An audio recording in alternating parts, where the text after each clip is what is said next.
Ooh. Hello. Sunday night. Oh, that's right. Sweaty, steamy Sunday night up here anyway. We're under a heat advisory. What? Yeah. Yeah. Hottest days of the summer. All right then. Well, it's actually been feeling pretty nice down here.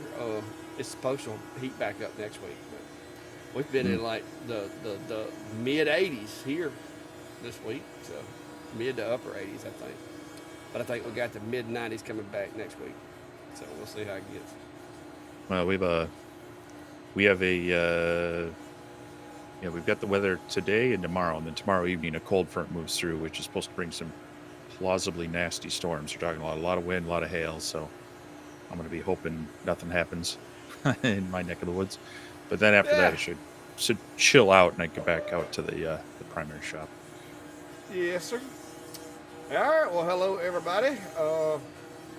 Woodworker Gene, Napa, Ralph Strausser, Richard. One of your cats is needing you, Steve. Mark Patterson, Brad Ham, Roger Court, Brian Smith, Scott Johnson, Dwayne Aldridge, Tom Baker, Chris from the land down under, Al Wilkins. All right, Brian. It's good to see you in here, Brian. Uh, Mark, Napa, same thing, a little back and forth there. But yeah, good evening, everybody. It's been a long weekend, busy weekend here at the shack, and believe it or not, I actually got mostly caught up.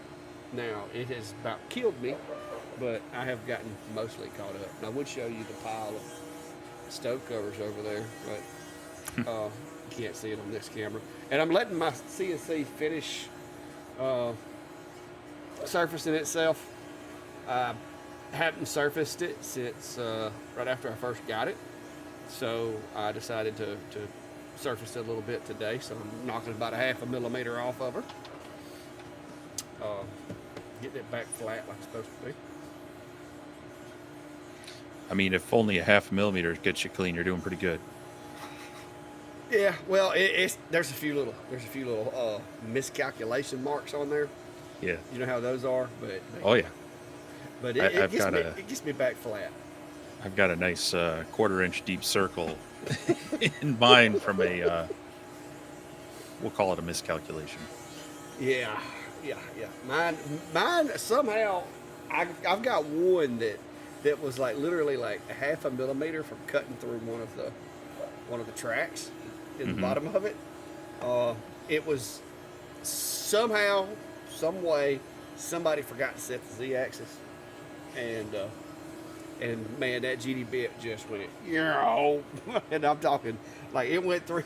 It went instead of going down like 2 millimeters, I think it went down like 20. So it cut slap through whatever it was I was cutting, and almost took out one of my T tracks, but luckily it was just barely high enough. But Well, most of those T tracks are made from aluminum, so yeah, uh, y- y- there are worse things to hit. But yeah, I took a chunk out of the front of it early on, uh, but yeah, so far I haven't really damaged it majorly, but you know, it's got its share of little nicks and bruises. I think anybody who has a CNC or runs a CNC can acknowledge that it happens. hmm yep, well, that's why they call it a wasteboard. Um, it's consumable. It's there to prevent you from digging into something worse. But Yeah, I think it's about finished over there. So hopefully it won't. If it's too loud in the background, hopefully it won't be much longer. yeah, well, I know how those goes. You're covering that whole board with what'd you say, like a 1 inch or inch and a quarter inch? One and a half, but Oh, I one got and a fifty half. percent. Okay. Yeah, but I got 50% step over. I was gonna say a lot of times you go even less than that, but yeah, it's flattening the spoil board. Just it's a needed maintenance thing. Just takes some time, but Yeah, it looks like it's finishing up now. I did it the first time, and I miscalculated because I did it as of course, as a pocket, and I did it exactly 48 by 48, or actually it's 48 by 49, and forgot that if I do it exactly the size, it's going to have those little corners, because that 1.5 bit can't make that corner. So I had to rerun it again with it oversized 1.5 to make to allow it to make that one more pass around the edges with that bigger bit. So that's what it's doing now. It shouldn't have a whole lot of material to have to remove. So Cool. hopefully it'll be through shortly.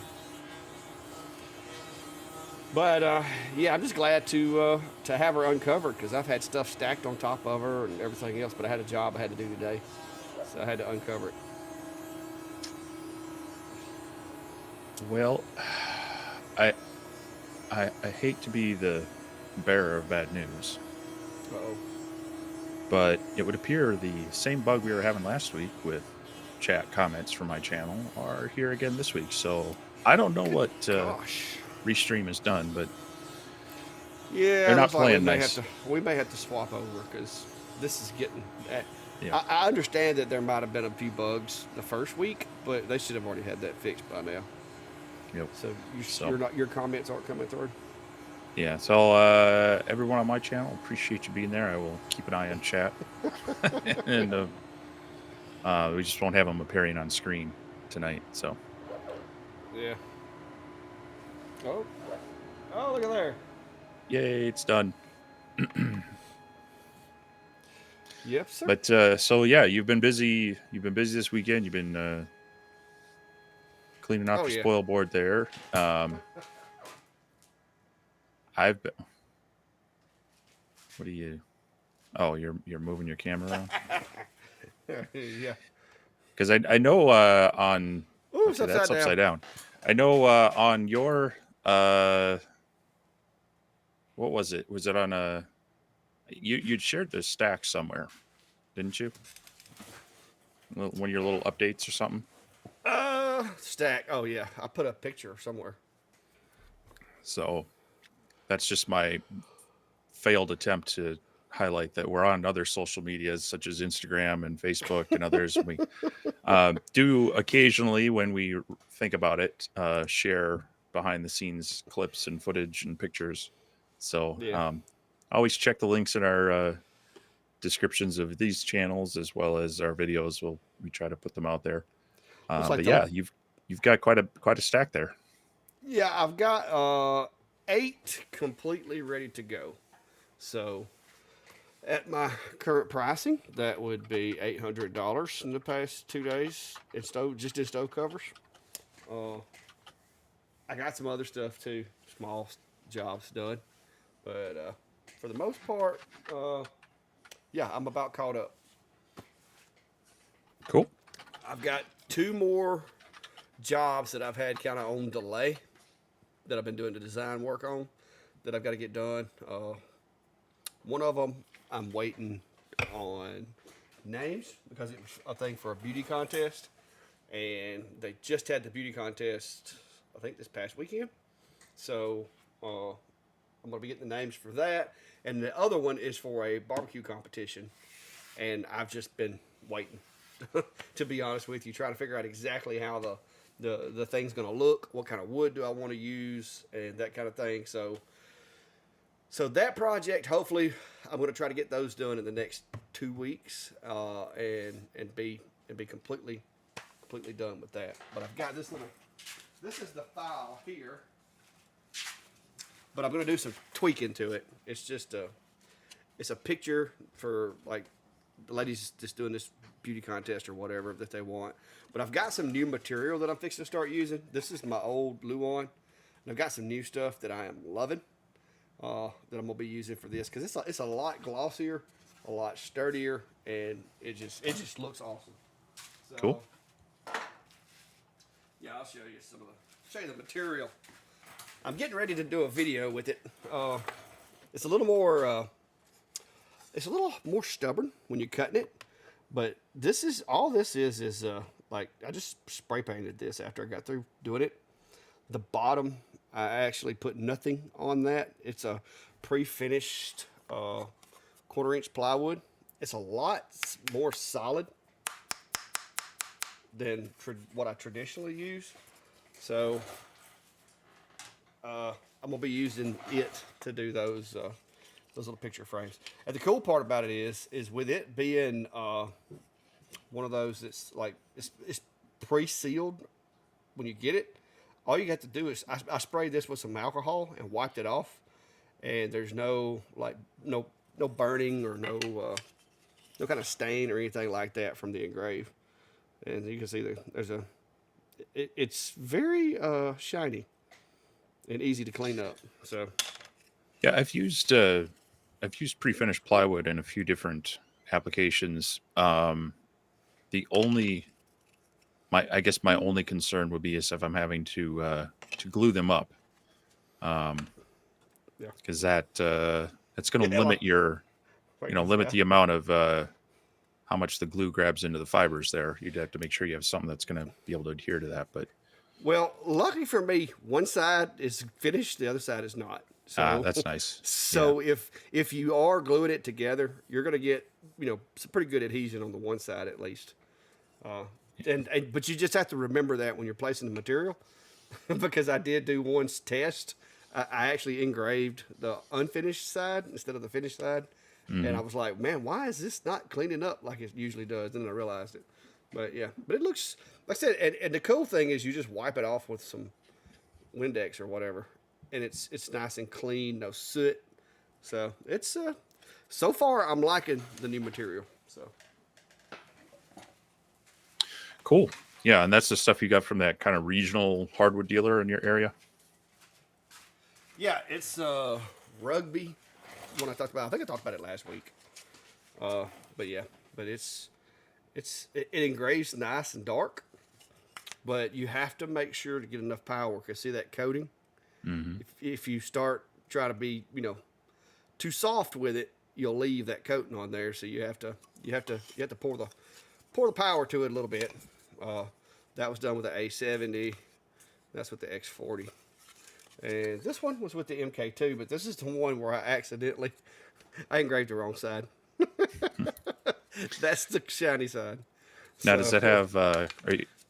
does it have like a poplar core to it with the birch veneer? it is layered.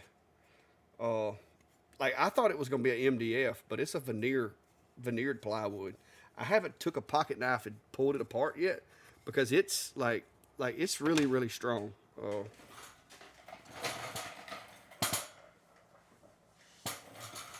But you can see the edges. Now my skill saw did kind of crappy on some of these pieces, but Interesting. but you can see that. But it is very strong.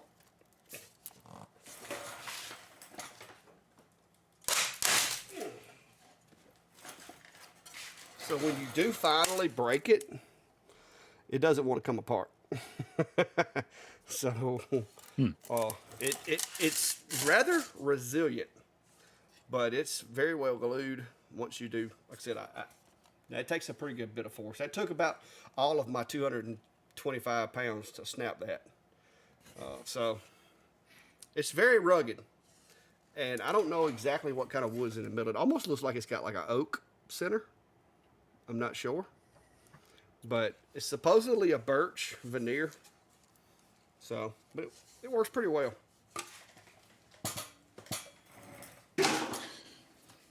Well, it's nice to always nice to find a good material like that, and yeah, the pre-finished stuff when you can find some stuff that your laser's happy with, it definitely makes some things easier um, Yeah, on the cleanup and it paint. If you can get paint to stick to it, it's smoother. You don't have to yeah, worry about it soaking in too much. So there's definitely some benefits to it, but that's yeah. why. There's the disadvantages though. That's a 40 watt and a Yeah, 70 watt. That's the disadvantages. yeah, Is it'll you're not slow it gonna down a be bit. you're not gonna be playing with this with a 10 watt very much Right. because it's tough.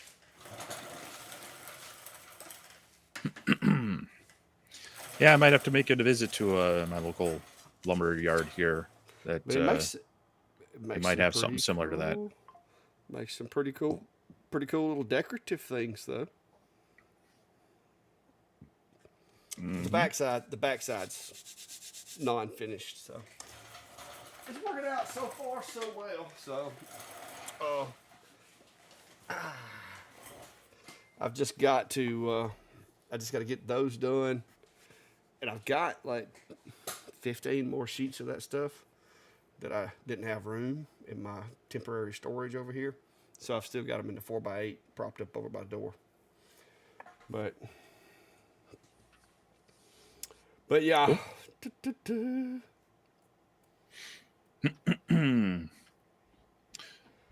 Well, I haven't been as busy in the workshop per se. It's been a busy week. I work at a community technical college, and classes start tomorrow. So Mm, we've been busy getting ready for that. Faculty came back this past week, and students are ordering books and they're getting their accounts set up and everything. So, but I have had some time. As I mentioned a couple weeks ago, I did finally get X-Tool F1 Ultra in the shop. So, been spending some time, especially since I can run that down here in the basement, spending some time doing some testing, getting it sorted out. So, hope to have my kind of an initial testing video out on that. Hopefully, here. Depends. There's one other thing I might like to throw in there, or I might just save it for another video. But I'll be getting that out here shortly. It's been an interesting machine to work with. So yeah. Cool. Brad says he got his CNC Friday and haven't opened it yet. So he's curious what software do we recommend. Brad, which machine did you get? Just out of curiosity, because that will make a difference as far as like especially with VCarve, the work area of your machine. If you use Vectric, the bigger the work area, you have to upgrade your software. You can't use certain softwares with it. I use Vectric myself. I think I've used Easel, and Easel's probably the training wheels version of CNC software. But Vectric. Once I got into it, that's where I stay. I run VCarve Pro because with the 48 by 48, I have to have the Pro license to use it. So you got that long mill MK2 30 by 30. I think is it what's the limit for 24 by desktop? 24. Okay, so yeah, you'll have to have VCarve Pro in I order mean, to do projects 30 yeah, by to 30. utilize the whole amount. Um, Yeah. yeah, I started working with my first CNC router well over 10 years ago. There weren't as many of the subscription offerings out there. As a matter of fact, at the time, there was a plugin for SketchUp to create G code.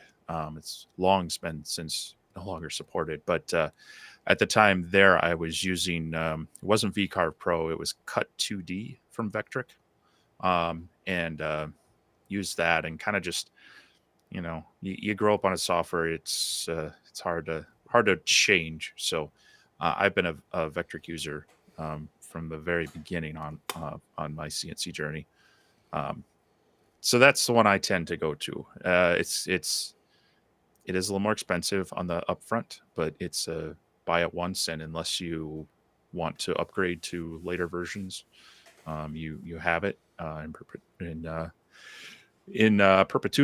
And it's got a lot of features. It's got a lot of power to it. But yeah, what's the other one you used before you got into Vector? Easel. Easel, yeah. Yeah, it's like the training wheels version of CNC software. I mean, it is the probably the simplest and easiest way to do it, but it's very limiting. It's not. It's kind of like using. Well, I can't say it anymore, but it was kind of. It used to be kind of like using the old. What was it? Laser Box Basic, Sure. Yeah. compared to Lightburn, which for those of you that don't know, that was X-Tool's original software. But Hmm. Easel's pretty cool if you're just downloading files and or using stuff that's in their library. But when you start wanting to make your own, Easel's it's a little limiting and it requires an internet connection to run the machine and stuff like that. And it's just it gets.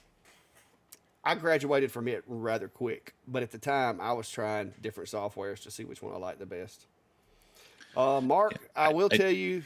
Oh, go ahead. oh, I was just going to say, if you want to compare another one, I know a lot of people um, like Carveco as well. And so I Yeah, know James, our British friend, James Dean Designs, I think. He yeah, does a lot with Carveco, has a lot of YouTube videos and tutorials on it. Hamilton Dilbeck, I believe, has used that as well in some of his. So that's the other one that, again, I have only just a very introductory. I've played around briefly, I think, with it, but I don't. For me, I've just always jumped into Vectric. But that would be probably the other one I would look at if you're looking for something that's maybe not a buy it all at once deal, and it's going to be probably a little bit easier to get into, um, a little more user friendly training wheels of sorts. yeah. But yeah, Yeah, the only other software I've used is I actually have used the Carbide Create, and it's okay. Uh, I was just already addicted to VCarve when I got the Shapeco because I had been using it with the Genmitsu machines that I had had. So when I got the Shapeco, I just decided I'm just going to keep running Vectric, and so it's pretty cool because no matter what machine comes in the shop, I can use VCarve with it. So Mark, I was going to tell you, there is a setting on the bamboos to where it can purge the color change into supports, and you can turn that off if you don't like the results from it. But I see where you said you found that. But yeah, there's an option in there to where you can have it do a tower, or you can purge it into the in, into the supports. So, cool. hey, Gary said he's out in the shop working on an enclosure for his extended ICure 70 watt. That's a big old machine. Yeah, A big good one though. yeah. I've gotten so far behind on getting my enclosures done. So Yep. many other projects have taken the way. Dennis, all I've got is the printout from where I got it over at Rugby, and they called it a 48 by 96 C2 white birch rotary cut whole piece face VC. That's what they called it. The place that I'm getting it from sells a lot of stuff to like cabinet shops and commercial cabinet makers and stuff like that. So a lot of the stuff that they have is specifically made for CNCing. Uh, I'm guessing that's what it means, rotary cut. I don't know, but there's a rugby. I do know that there's a rugby materials is in. They've got one in. I think he said Chattanooga or Nashville, and then another one in Atlanta. But the stuff was actually for a 4 foot by 8 foot sheet was $22.40. Now you got to break it down yourself, but that's for laser material and even CNC material. That's pretty cheap. The unfinished is 1874. So And we're getting robbed up here. I I don't know if it's the same stuff, but Midwest, we got Menards, and they have 1/4 inch 4x8 UV pre-finished birch veneer core plywood, mm-hmm. but it's $48 a sheet. Ooh. Maybe there's a rugby near you. Well, that's why I want to go talk to my local hardwood dealer, lumber supplier. Yeah. They actually will import real Baltic birch, was along with other. I mean, they they actually get a lot of their plywood from the place I used to have a dealer account with, and if I was to Yeah. get back into more production, I'd probably reopen that account. Um, so yeah, they might have a better source of this uh, than Menards, Home Depot, Lowe's kind of thing. But I knew I had gotten some pre-finished plywood. I had gotten it for my shop cabinets, the 3/4 inch stuff. but I Yeah. obviously wasn't cutting that with a laser. Yeah, they had it thicker, but I was like, I don't really want anything thicker necessarily. Yeah. Uh, Now for the CNC, they had like metric and standard thickness MDF. And the store here actually told me that they had a bunch of metric MDF that they had accidentally got or gotten it on a sale or something. But he's like, if you want something cheap and you don't care what the thickness is, I can make you a lot better deal on this stuff than I can the half inch, 3/4, 1 inch. I think they said they had all the way up to inch and a half MDF, which I was like, I don't think I'm gonna be needing that. But I guess that would be more for like a countertop type thing. But uh, but yeah, he said that they have all kinds of hardwood and everything too. So it was an interesting walkthrough. But the problem is their hours are the same as my full time job hours. So when I went the other day, I had to buy like 20 sheets to make sure that I had enough to last me for a while. So that because I had to take off work early to go and get it. So, but we'll see. Somebody's asking, what do y'all do to keep all the small pieces from falling through the honeycomb? And if Let's go. it's little small pieces like commas or periods that I need, a lot of times I'll just like cut extras in the file because you're going to lose those guys. The only real way to do it if is either like put a piece of metal under it or just let them fall through the honeycomb and then pick the honeycomb up and get them out from under there.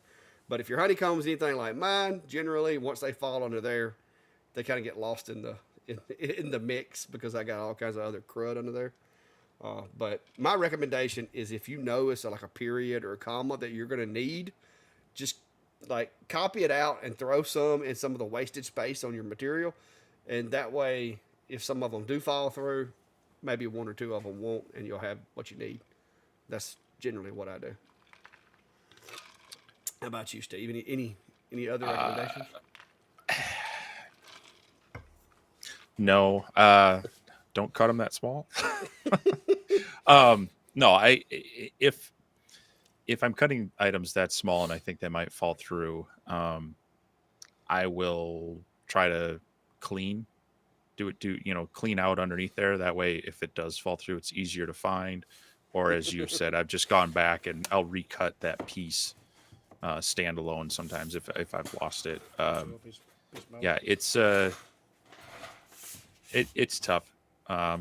You could put a tab on it, but then now you got to cut it out, and um, no, just sometimes you just have to either plan for it by being able to find it easily underneath it, or like you say, just go back and recut the pieces that you can't find. Yeah, that's seriously. When I do names a lot of times, especially the ones that have like a period or a comma or something. I'll take a copy of that comma out and put like 4 or 5 of them in a void somewhere in an empty wasted space. That way, if one do fall through, I got like extras. Hmm. So, see what we got. Trying to catch up on the comments.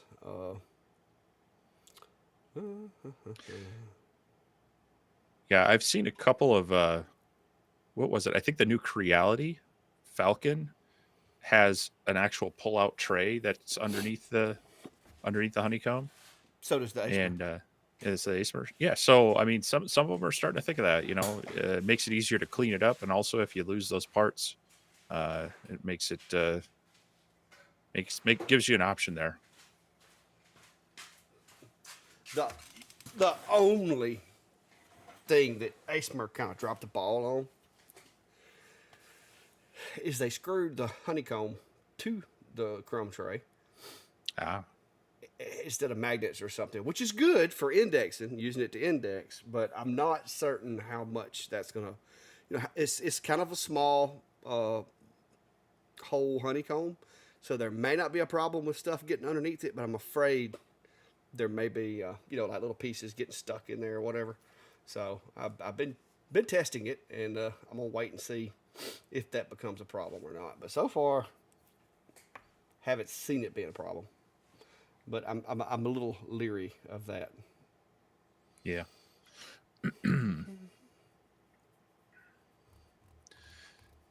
Well, it's nice to see them at least incorporating some of these ideas, whether it's from you know people like you and I putting out videos on it, or just taking comments and suggestions from their user base through user groups and other Yeah. things. So it is like you and I have said, there's no one perfect laser for everyone, but it's nice when they do take the input and start making things just a little bit better each time.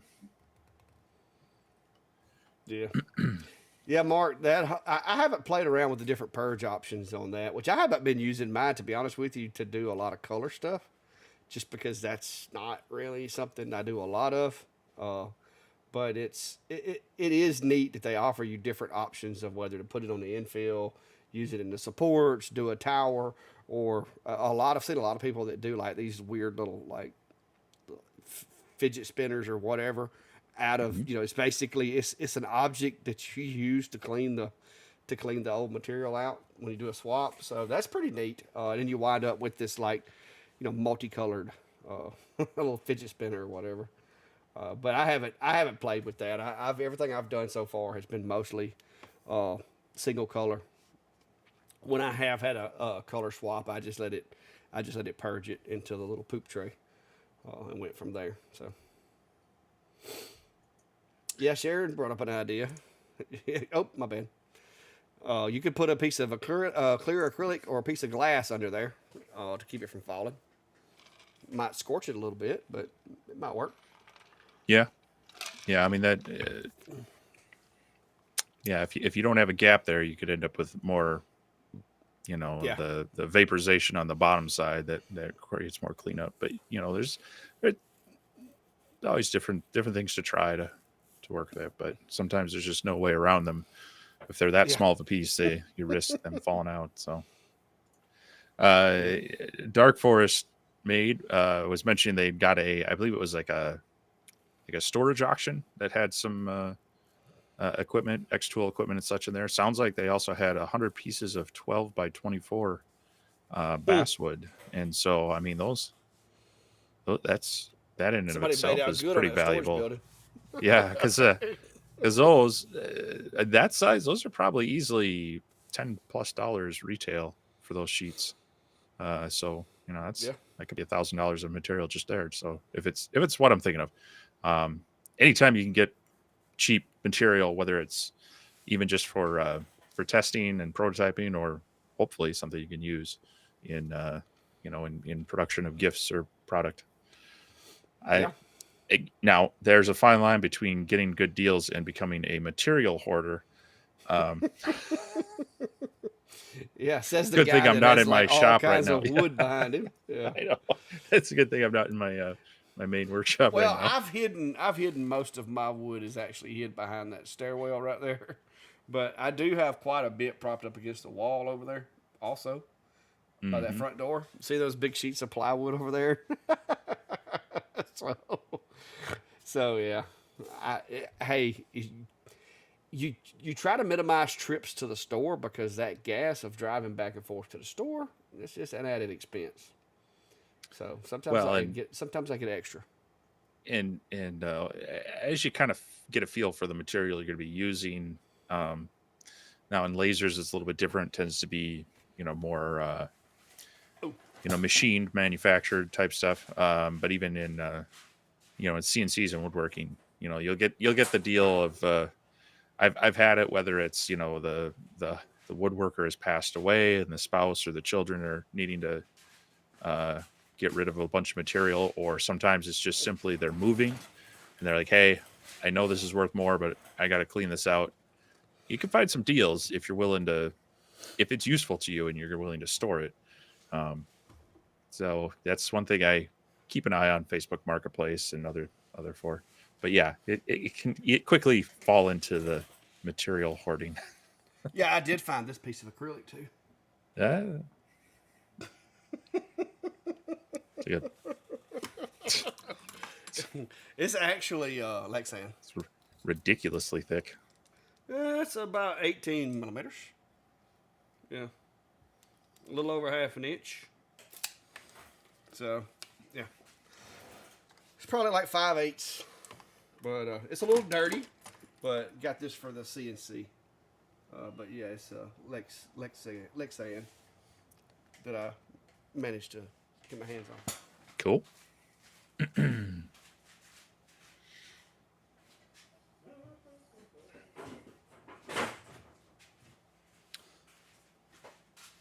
There's a recommendation using heavy screen from the hardware store as a catch for that. I've used, so early, when I first got my X Tool D1, um, and they hadn't come out with their honeycomb panel just yet. I actually had rigged up Mm-hmm. it was a fireplace screen, and it has 1/4 inch coils that actually hold fairly. I mean, it's fairly hardened steel.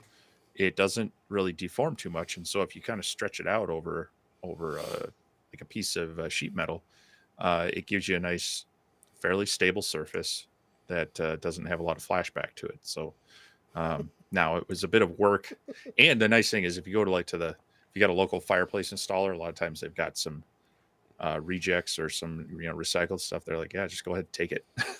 So Yeah. um, I, there are plenty of options for honeycombs out there now, but that's a similar thing where it might prevent the parts from falling through too much. Yeah. Uh, Victor's wife calling him out. Yeah, I saw that. Yeah.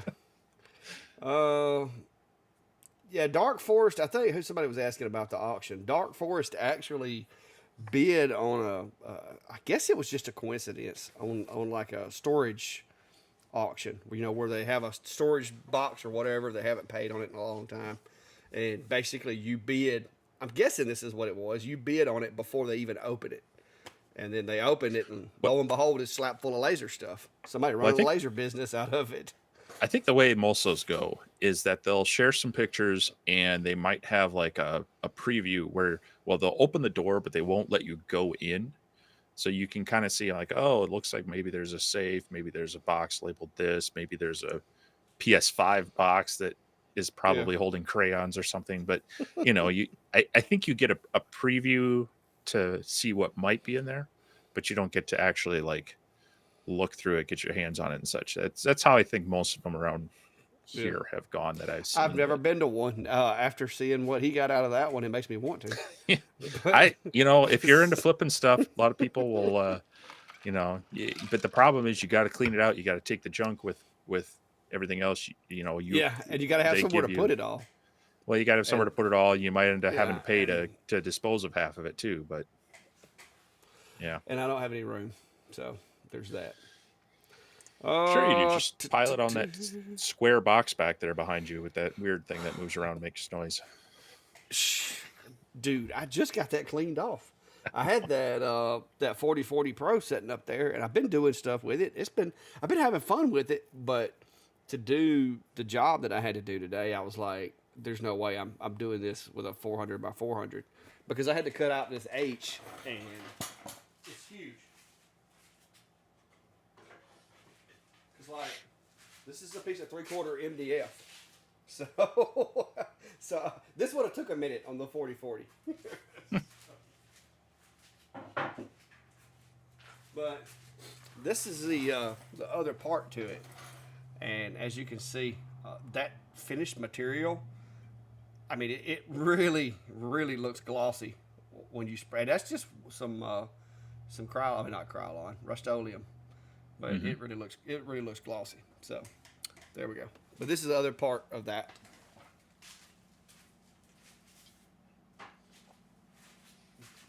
I'm not sure exactly how they want it placed.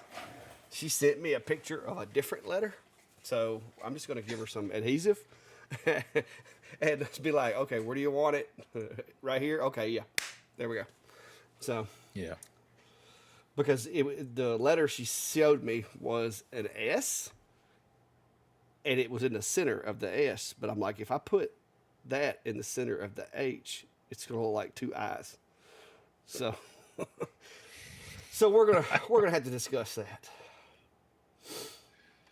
So Greg's asking, can a design like a logo made in Lightburn, can you save it as an image file like TIFF or JPEG? Yeah, Lightburn has PNG. export functions, so um, you can, depending on, if it's a raster, yeah, you're going to be limited to a PNG. I think maybe a bitmap BMP. Um, but if you've traced it and it's vectors, then you can actually export it as a DXF, Adobe Illustrator, or SVG. I think even PDF. I think there's the four. Um, so yeah, instead of doing a file save, do a file export, and you'll see all the options that it'll give you for the design that you're working with. I use that a lot when jumping between programs.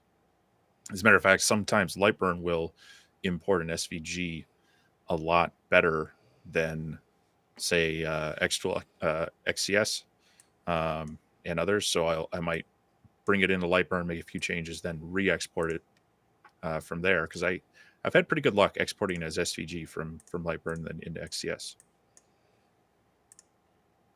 So here you go. There's the options if you can read them. Otherwise, yeah, look under File and Export rather than File Save. Yes. But yeah, I thought you could actually export it as a PNG, but it's not. I'm not. I don't know where I got that because it's not. It's not giving me that option. Yeah. Well, when you're working so many different ones, sometimes you get a little confused. Yeah, I know. Usually from Adobe, when I'm building stuff in Adobe, that's what I use. Is I import it into Lightburn as a PNG. So, oh, what Mm-hmm. the heck? So What the heck? yeah, Chris is recommending you watch Storage Wars to see how they operate. If you're interested in storage unit auctions, I mean, obviously Shoot.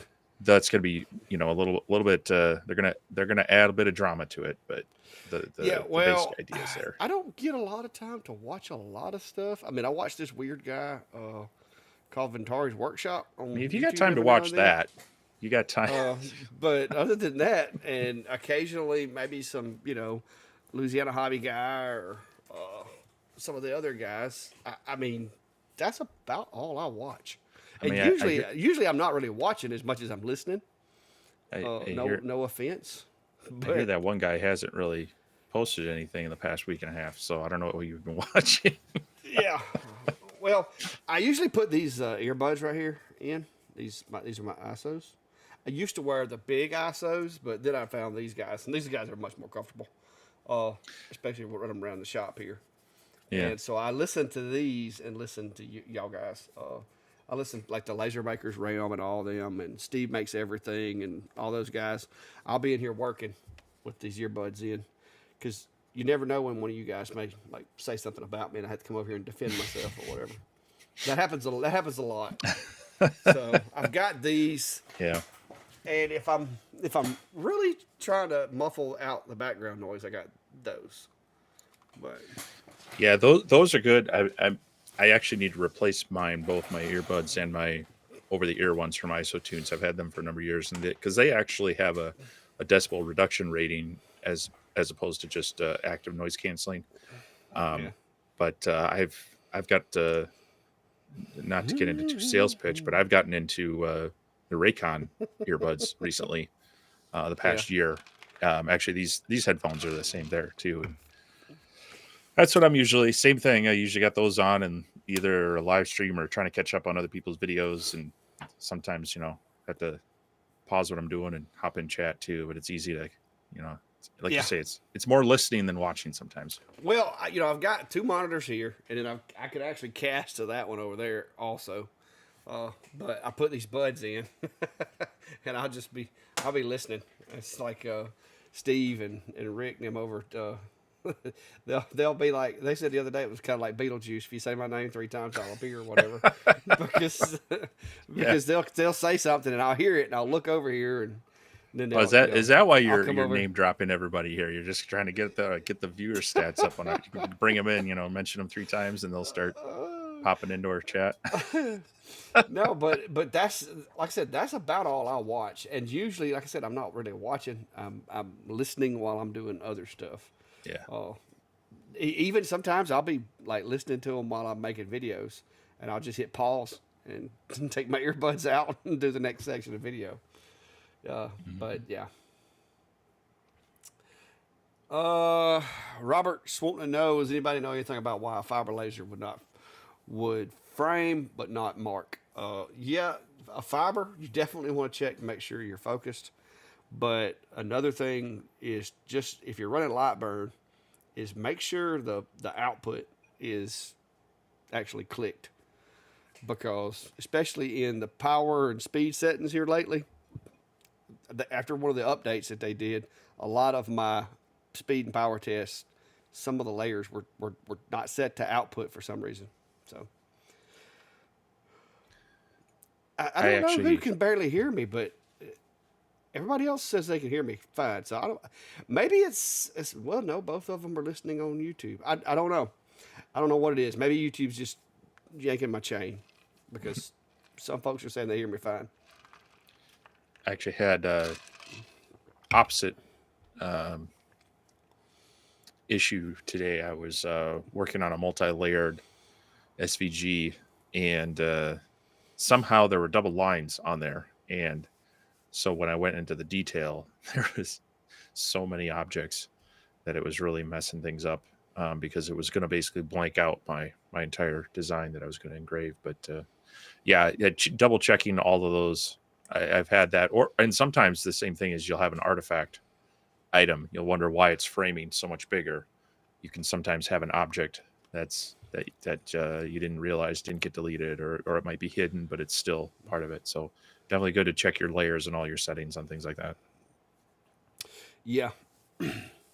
Kevin said he's got the ISO tunes and bought the DeWalt Supersonic Shop Vac. The noise reduction is insane.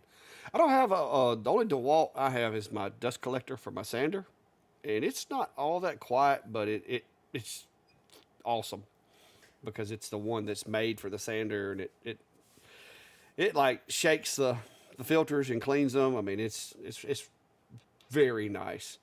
Like my sinus issues, when I got this thing, my sinus issues like subsided seriously. And I've been using it for a while now, and the filters still look like they're brand new because it does this weird thing while it's running. Like it sounds like somebody's hitting it with a hammer. It's like bam, bam, and it knocks the dust off of the filters somehow. I don't know how it does it, but you can hear it. It's like boom, boom when you're sanding, and it's pretty nice though. I don't have that. I don't have that look as if it's snowed in here every time I do stove covers now. Okay, I'm gonna crank my volume up one more notch, but I am pegging. I'm pegging the output meter, so I'll Yeah, turn it up a little bit. and I actually bumped mine down in Restream itself before we started by 25% just to try to preempt this issue that we've been having. So I don't know. I I think can they're turn it all up to. signs. It says I can They're all turn it up to signs we need 150. to ditch this software. Yeah. What in the world? Uh, got a question here from Dark Force Made. How do you determine how to theme small items when you are prepping for a show? What are some go-to? How many do you just leave blank to personalize? Um, I mean, you've shown a few of your things in the past on your mobile Clack Shack. So Yeah. you'll have like a few hanging dog tags, right? Yeah, I mean you gotta get something to you want to catch people's eye when they walk by. So Hmm. you're gonna want to take some of your what you suspect, because it's always a guessing game. Every event I've ever been to, you got to do your research. But the small stuff that I try to sell a lot of, I'll make up a few that I think will catch people's eyes. And like my little Chihuahua that I set on my table, that little guy has made me more money because it's just a Chihuahua cutout, and he's got a little piece of twine or whatever as a collar, and I've got like the little bone with his name on it. around his neck, and everybody that walks by that likes dogs spots that thing from across the way, and they're like a beeline. Do you make personalized dog tags for pets? And I'm like, yes, I do. Cats, dogs, pigs, horses, whatever. I'm your guy. And I use that kind of stuff to try to bait people in. I've got a few pictures of the last event that we did, but that's the biggest thing is whatever is sitting out, you want to make sure you have something that's going to catch folks' eye and get them to walk over or at least look towards your booth. And then once you get them to where they look towards your booth, then it's up to you to try to initiate contact and try to make that sale, because they may only look your way for just a few seconds, and if you don't do something then you may miss the opportunity. So trying to find. I had it on the pictures in a video. Let me see if I can. Are all the pictures in a folder? But yeah, it definitely is worth trying to do a little bit of research or see what people, what people are looking for, and then a simple mock-up with a couple examples. But if you have the ability to engrave on site, then it only takes a few examples, and then maybe every so often if you don't have any customers, maybe burn an extra one so people kind of see it, because that can kind of catch people's eye and such. But yeah, you don't want to. You can also, if you add too much stuff, they don't know what to look at. So try to find a balance of, these are some of the key things you really want to sell. Try to highlight those. Don't get it too cluttered, because their eye won't know what to go towards. Yeah, it's a balancing act. Peach Jam 2024. Why in the world did I not put that in the other ones? Okay, here we go. All right, so let me let me start out with this one right here. All right, first of all, my help at this event was sorry. He stayed on his phone the whole time. He didn't do much. But that's kind of backstage of this past Peach Jam. That's the front view. I simplified my setup, and I went and got me some grass, some portable grass, because the grass around my little venue there was a little bad. But you can see I've got my Chihuahua. That guy right there draws them in like crazy. And then I've got my displays for the dog tags, keychains, just the stuff that I try to sell the most of. I've got those set up. And of course, there's my help. He's actually off his phone temporarily at that point. But this is this past year's, and those things like stuff like that were the big hot seller. And yeah, there's those guys. Oh, wait a minute. But yeah, this is toward after we'd been there for a while, and I'm almost sold out of blanks. So we were getting down to, we just had little scraps because we were almost completely out of blanks. Wound up the things that I was selling the most of, I sold out, and basically started pushing other stuff at that point. But you can see this is kind of my backstage area. This is where my blanks and all that. I keep this table with the blanks on it, and this was Klein's post over here. He would more or less just hand me the blanks and like make sales over here in this area while I was over there working. But it was very very fun this year, because the Peach Jam itself is a bit of a different animal compared to a lot of events that I've done. Like the very first event that I done, man, it was unreal. I don't know if I have any pictures from that one, but it was sad. It was very sad. Let me see if I've got. No, I don't think I do. I'll have to go back and find those. But my very first event was just sad. Like, it was very sad. Anyway. Let me get Yeah, back and up here. that's something we've talked about in the past too. Is that um, your first couple shows, um, keep in mind that this is kind of, you're going to school. It's about learning, not so much about getting rich or making even making your money back on it. It's about figuring out your setup. It's about seeing what the crowds react to, maybe what other booths look like and what's working well for them. Um, and from there, I mean, it's you'll hopefully get better quickly, and each time you learn what not to bring, what not to do, or what to Yeah. focus more on. So, and every Well, market's different too. What works for me up here might not work for David down there. absolutely. So Yeah, absolutely. And one thing too, I will throw this out there.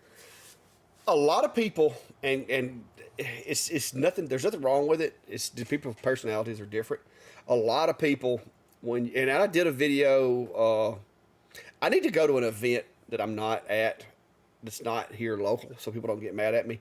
And like just videotape from my perspective, because a lot of people will let you walk right past their setup. You can look at their table and they won't even say a word. They won't look at you. They're not very friendly.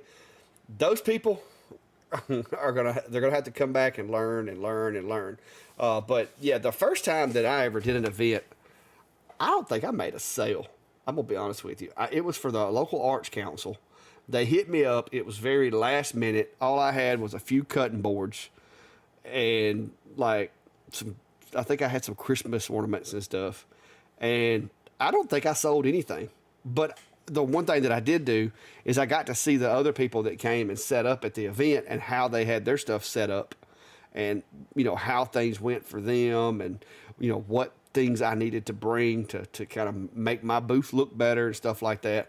And over the years, it's been 3 years I think since I did my first one. I've always tried to improve. Like every time I go to an event, we sit down and try to figure out, okay, where did we go wrong? Like me and Klein talked about at this past event. I drastically underestimated how many dog tags and pet tags and stuff I would sell, and I sold out of them. I had ordered like packs of 100 and sold out of them. So I re-upped, and now I've got like 300 of each in my inventory on my trailer. So I may not have them out, where I can use them right there, but I keep them in the trailer so that we can, get to them if we need to.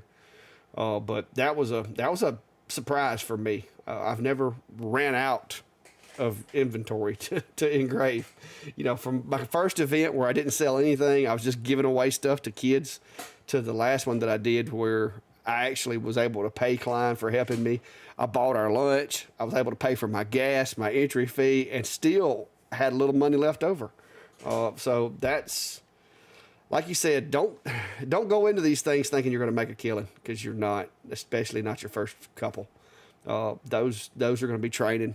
If you can break even on them, consider yourself lucky.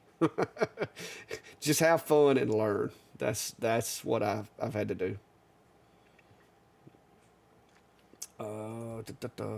The any of these, Michael, I'm gonna go ahead and throw it out there. Any of these filters that you can buy for say less than $200 or $300 aren't real filters. I mean, they're gonna work. They're gonna take the edge off of it. They will make it tolerable in most environments, but you're gonna be buying filters, and you're gonna expect limited success. Whether it's the Comgrow, the X tool, the laser pecker one does pretty decent. It's got a lot bigger filter in it than the Comgrow does, so I expect the lifespan of it to last longer. But all of these filters are, they do filter some, but they're not going to be 100%. So don't go into it with an unrealistic expectation. And I know you've had this similar results, Steve, with the ones that you've used, because you've got the X tool one. I don't have it, so. yeah, I both the desktop version, which works with the original F1, as well as the new or what is it, the M1 Ultra. That uses a smaller desktop one, and then the most of their other lasers can adapt into their regular one. It works to a point. Even brand new and fresh, it takes a lot of it off there. But I've actually ran a air quality meter, and off the outlet, it's not happy, so it's not filtering Yeah. everything, and then they get plugged up really quick, especially that top particulate filter, and then it slows it down, and then it starts beeping, and the smoke doesn't get evacuated. So yeah, the filtration units help, and I do tend to bring them to shows just to cut back on it. But anytime at home in either shop, I try to make sure I'm able to vent them outside. Yeah. Yeah, not bored. If you, like I said, you don't necessarily have to be able to do everything on site, but like you said, have a way that people can get in touch with you, because the people that you talk to that day may very well reach out to you later and get something done. So yeah, business cards are always a good way of doing it, and the anodized business cards are really cool. So I use those as well. Yeah, Michael Klein put in some work at this last event. But yeah, there were several folks came by and hung out with us, and I enjoy that. I'm gonna be honest with you, paying the registration fee and getting to hang out. I think I gave away $100 or so worth of T-shirts at this last event. So like, I'm not there necessarily trying to make a killing, but it was fun to meet people and get to hand out some shirts to some of the viewers and stuff like that. And it's awesome. But yeah, we do have one coming up, and I think I saw somebody. Yeah, there it is. Tanya saying that she can't wait to see us at the Fall Garden Festival. And yes, Brandy and I, if nothing changes, are going to be at the Fall Garden Festival at Pedals from the Past, coming up in this. I think it's September. Yeah, I have to get the exact date, but it's on my Facebook page. So if you follow the Clack Shack on Facebook, you can go check it out. Check out the events section, and I'll try to get. Let me see. Try to get a link for it. Yeah, here it is. But Brandy and I will be there, just hanging out and meeting people. So, yeah, oof. Cool. I don't know if I can get it. I don't know how in the world is supposed to let me have a link to this. Yeah, Greg, I when I'm doing indoor events, I tend to not. Yeah, I try to limit it. I'm a little more comfortable doing, like the dog tag, the anodization stuff, than full on, vaporization of wood and such. But outdoor, even I'll sometimes run it just to help cut down on the smoke between your customers as well as your fellow um, you know people showing at the events. No one necessarily wants to go to a craft show or a farmer's market and start smelling like campfire or worse. So Sure they do. Ain't nothing like showing I up at a farmer's market and it smelling like Talladega.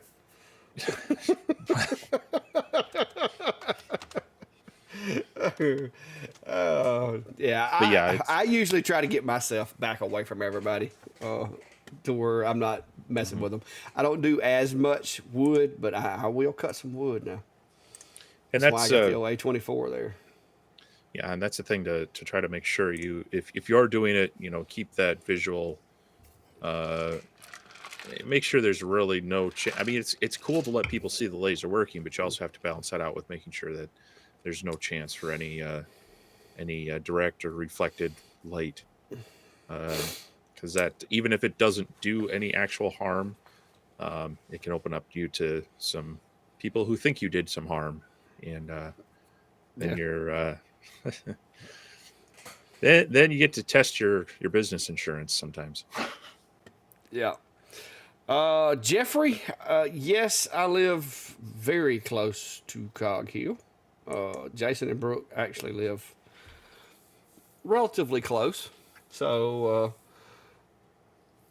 I actually see them periodically. but but yeah, they're good folks. Chestnut Hills is near here. Of course, my friend May May, G&G Farms is another one of my neighbors that's right down the road. So there's actually a lot of YouTube channels that are really close to where I'm at. So it's it's quite the community around here. So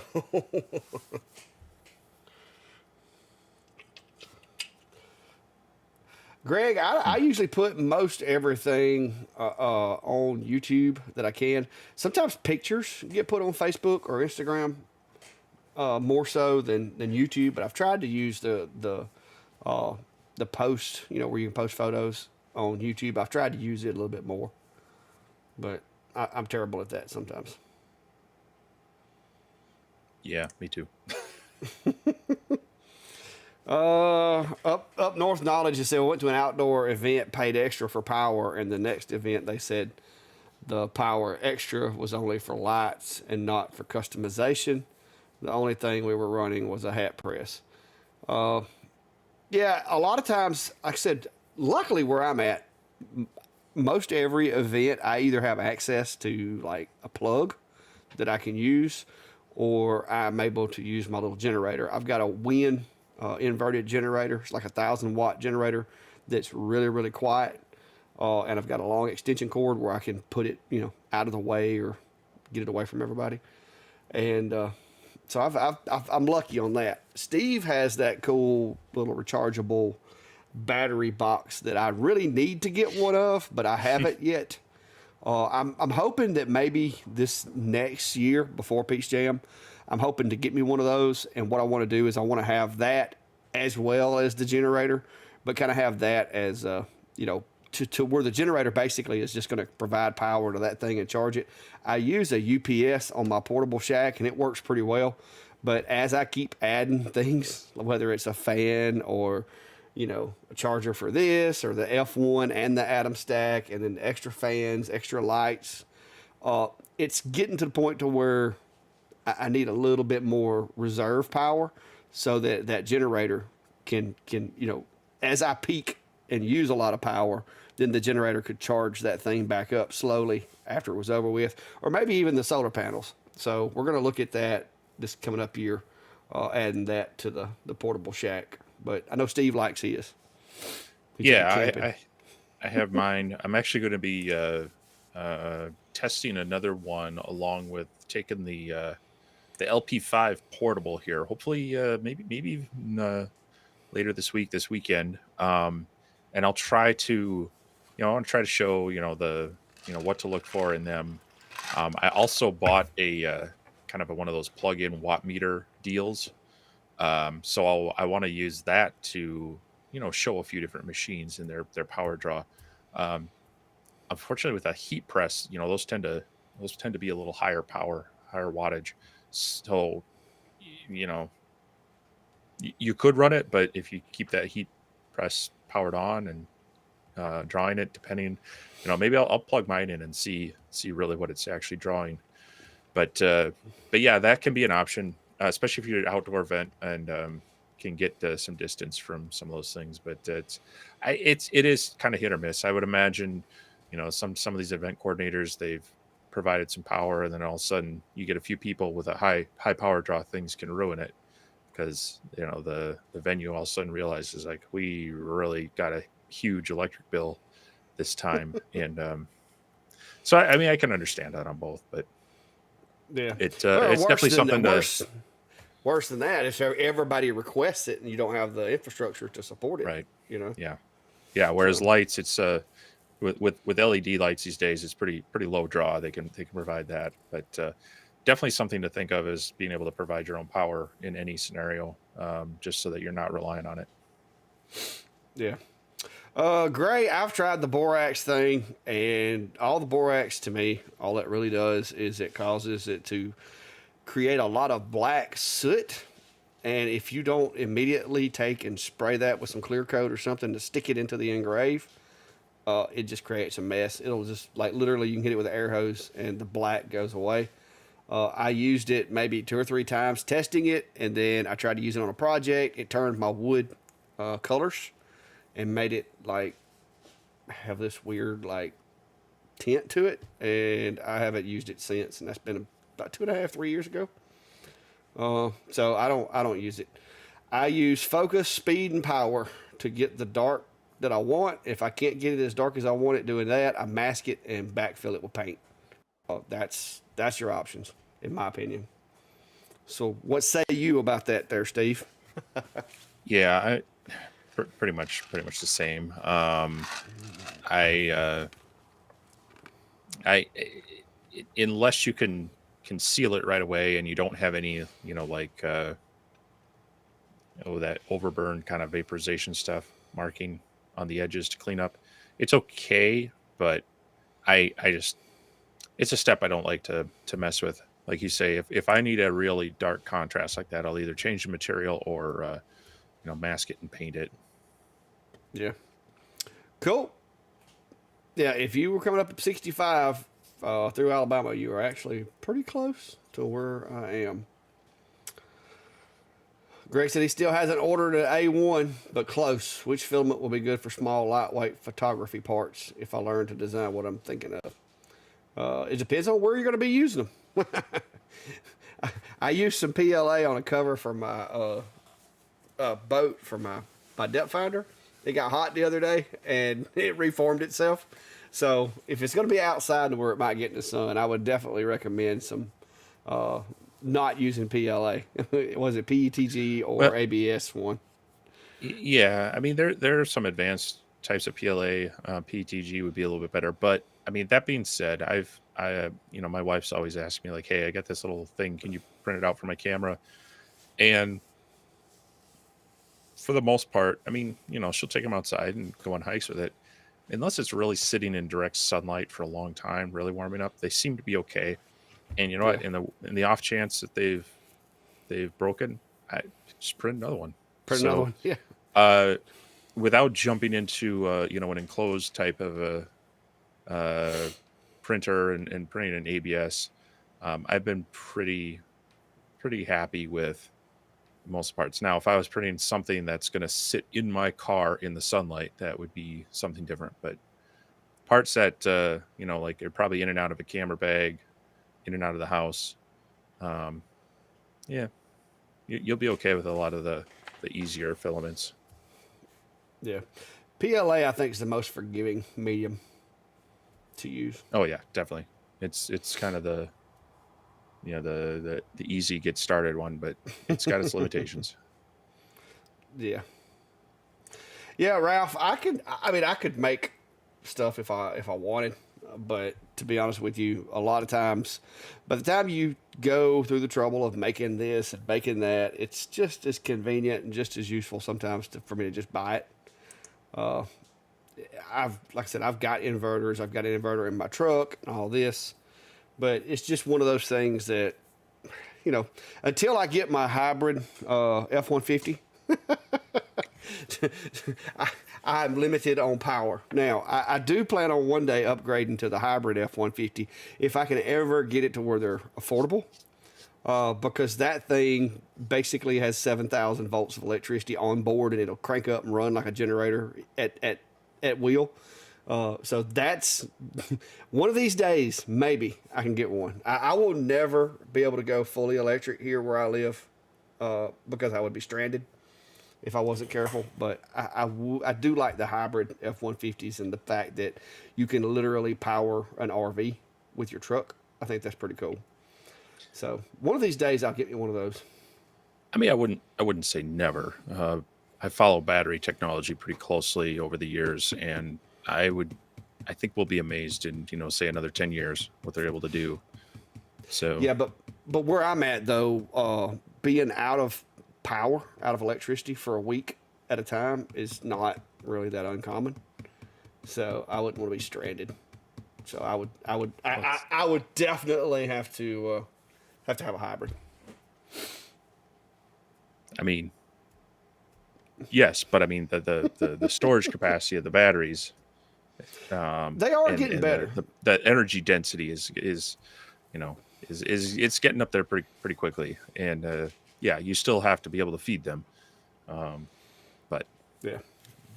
yeah, from the more so from the and I'm for my day to day use, yeah, I could, but when I travel, it's still not necessarily feasible. It takes a little more planning um, to do it. But yeah, I think that the technology is going to change pretty rapidly because it has been being in model aviation and doing almost pure electric model flight over the past 10 years is something I never would have thought was possible 20 years ago.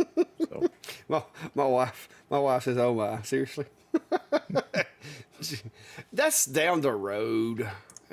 well, when Let you me get when you my get that new when I get my shop, you just gotta camper, when I get my camper and everything, like you, later. you get that new shop. You're gonna be lining the roof with solar panels.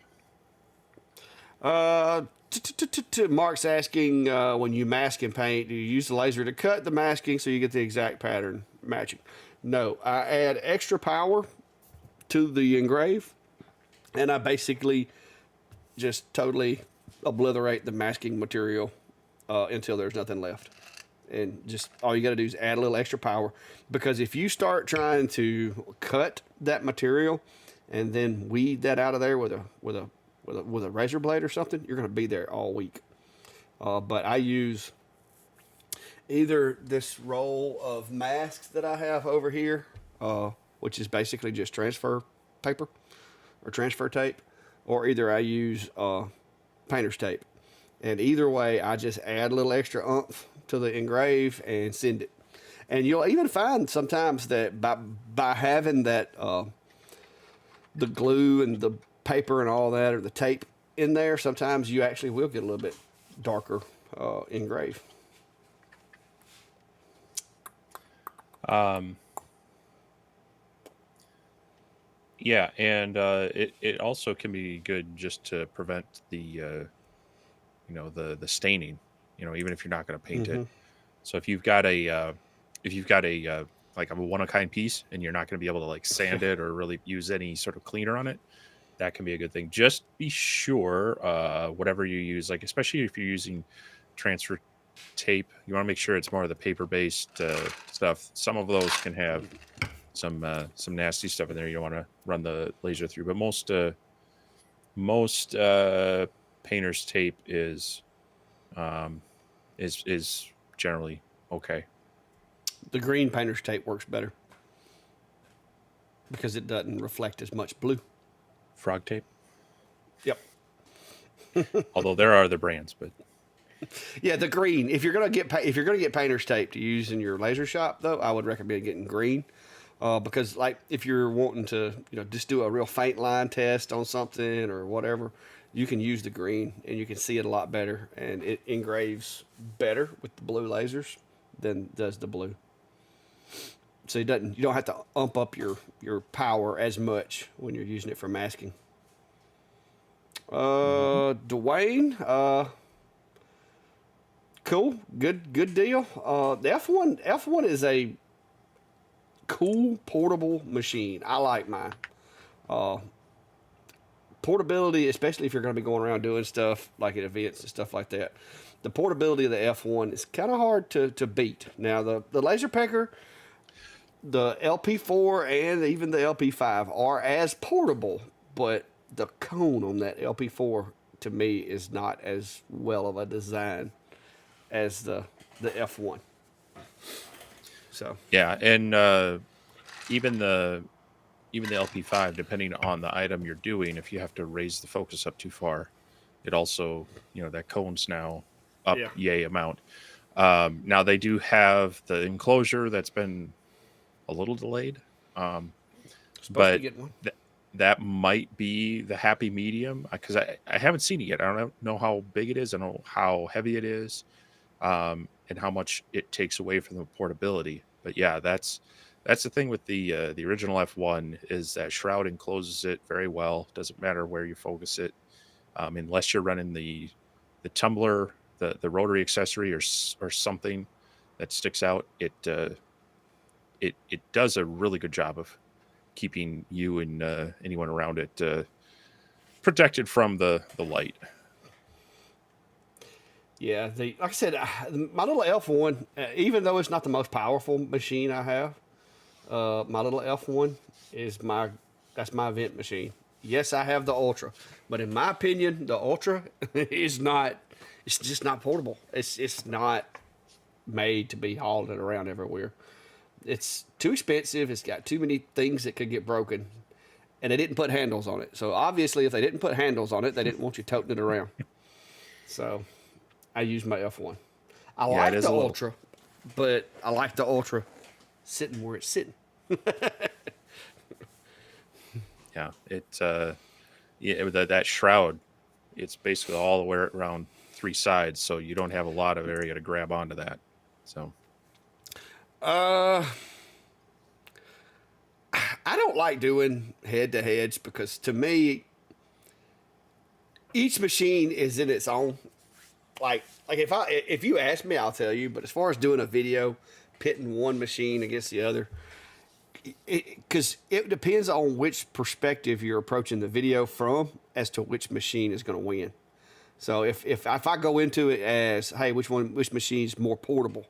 Well, it's going to be the LP5. If I go into, hey, which machine is safer and the enclosure apparatus is safer? Well, it's going to be the F1 Ultra. So it just those type videos to me, it's if you have the least little bit of bias, it'll end up swaying the video. So I don't really like doing those. I like just kind of pointing out the things about each individual machine, and then you can watch both videos and kind of come up with your own opinion. It's just pitting them against each other. Like I said, it depends on the situation. If you told me this is my situation, which machine would be better, I can tell you, in that. But just being able to say, okay, this machine's better than this one, it's not always going to be the case. Depends on what you're using it for.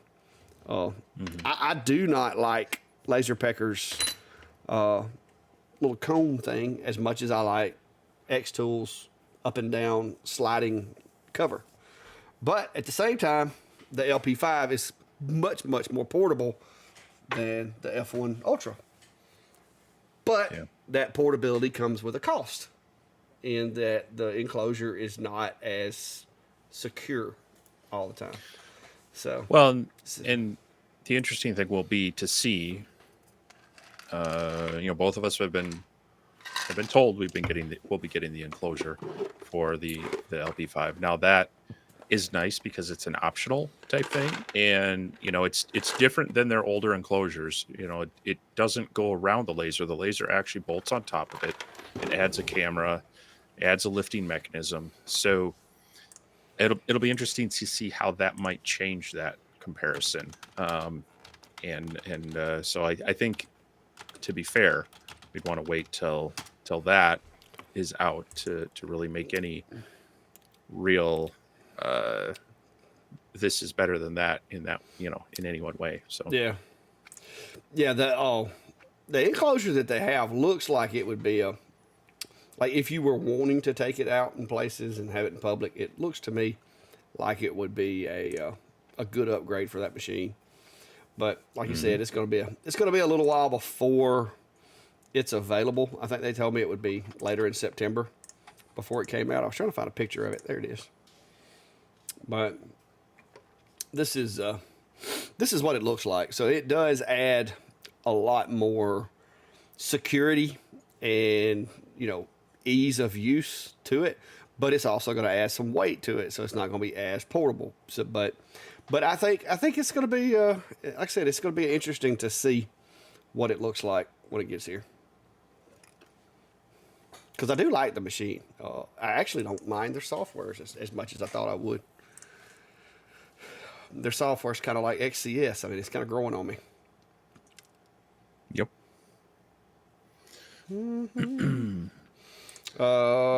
Aldrich is saying they got the enclosure for the LP4 and it's great.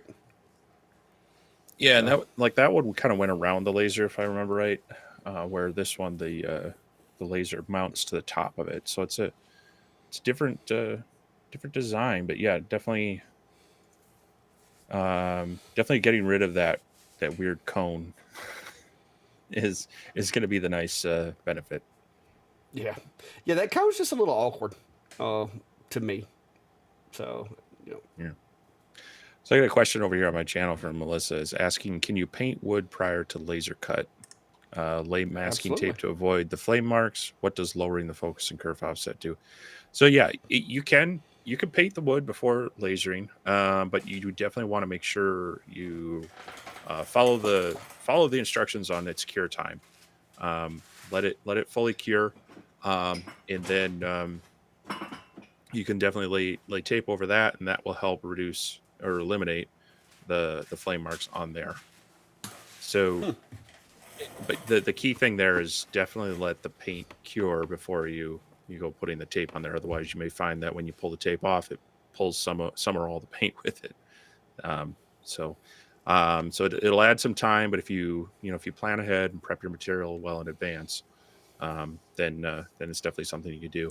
As far as what is lowering the focus do, that helps. If you have thicker material, you can get the focus point more towards the center of the material rather than on the top, because the focus is actually kind of an hourglass. It goes in and then back out. So if you have your focus on the top of your material, it's going to be kind of going out of focus as it goes deeper into the material. So it'll help make a little less of an angled cut on there, and it'll also be more effective cutting, because it'll be coming in and out of focus rather than just going way out of focus as you go through it. And as far as kerf offset, so the beam, it's following a line, and your laser beam is so wide, and it's following a line in the middle. So half of your laser beam is actually on the inside versus the outside of your object. So if you want two objects to fit exactly together, you need that beam to just bump up against the edge. You want your laser beam to just be riding along the edge of that line. And so figuring out your kerf offset is usually half the width of your laser beam. You bump that out, and then it'll cut along the edge of it rather than on the center, and make your part exactly the right size. So that's mostly important when you need like interlocking parts, such as want a tight fit of puzzle pieces or box joints, um, stuff like that, or inlays where you want them to be nice and tight. For just decorative, cutting out words that are going to be layered on top of each other or not interlocking, it doesn't really matter as much. But really, just when you're trying to fit a couple parts together is where you'd want to worry about the kerf offset. Yeah. The curve's not going to be a problem much in most of the stuff that you do. Occasionally. Gray says that your pen holder was a fun video. Cool. Enjoyed it. And Valley Forge is asking, have you seen any Eric? I said Valley Forge. Eric over at Valley Forged. Have you seen any good AI tools for laser engravers? I haven't gone down that road yet. No, I don't. The stuff that I don't do a lot of the artistic stuff per se. So as far as having like 6-fingered people pictures to laser engrave, I don't do a lot of that.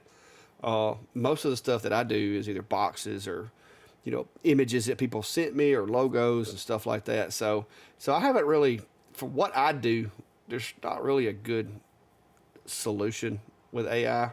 I don't think. What about you, Steve? You might tiptoe more into that than I do, but I don't think you would Sure. either. Yeah, I've played around with it.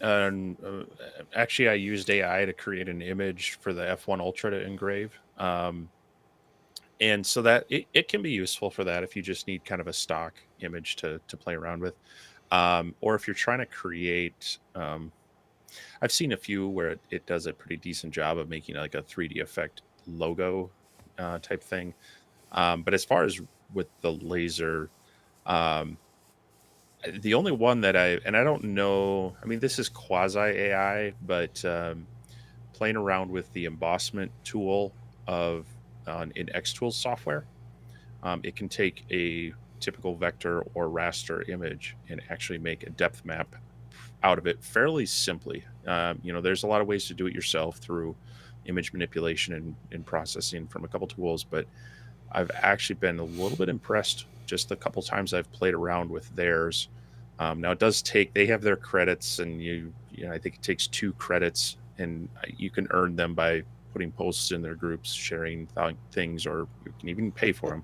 So it's not free, but I was actually fairly impressed with how simple that made that. So outside of that, though, I haven't, it's really more of artwork generation tool for most people, but I'm always curious what others will say.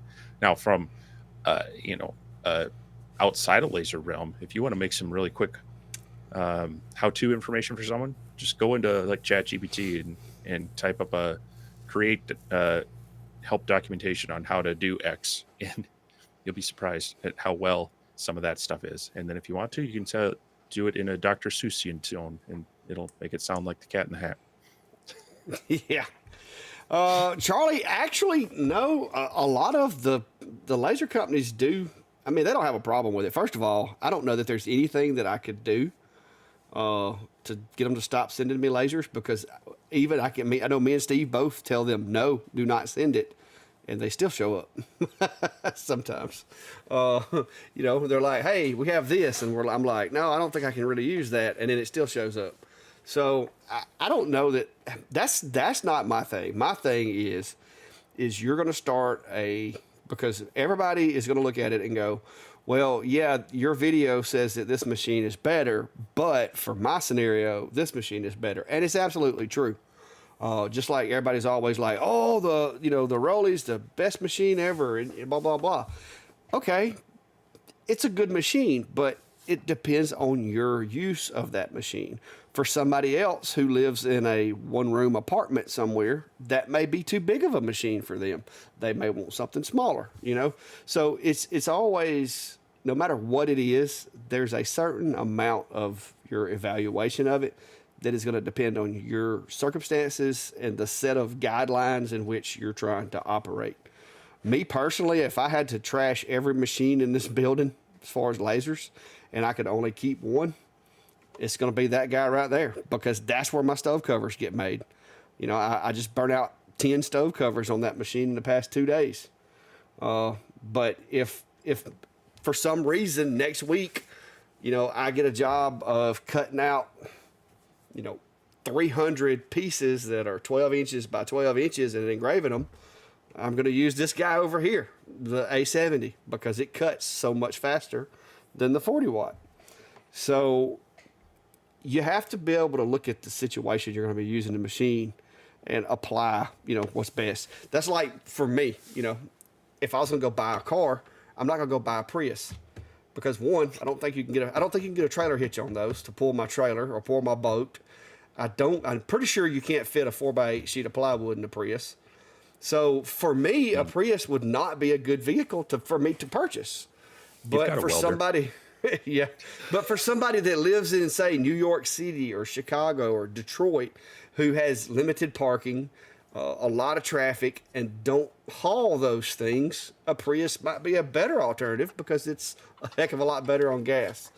So your scenario dictates it, because a lot of this stuff is dependent on your perspective.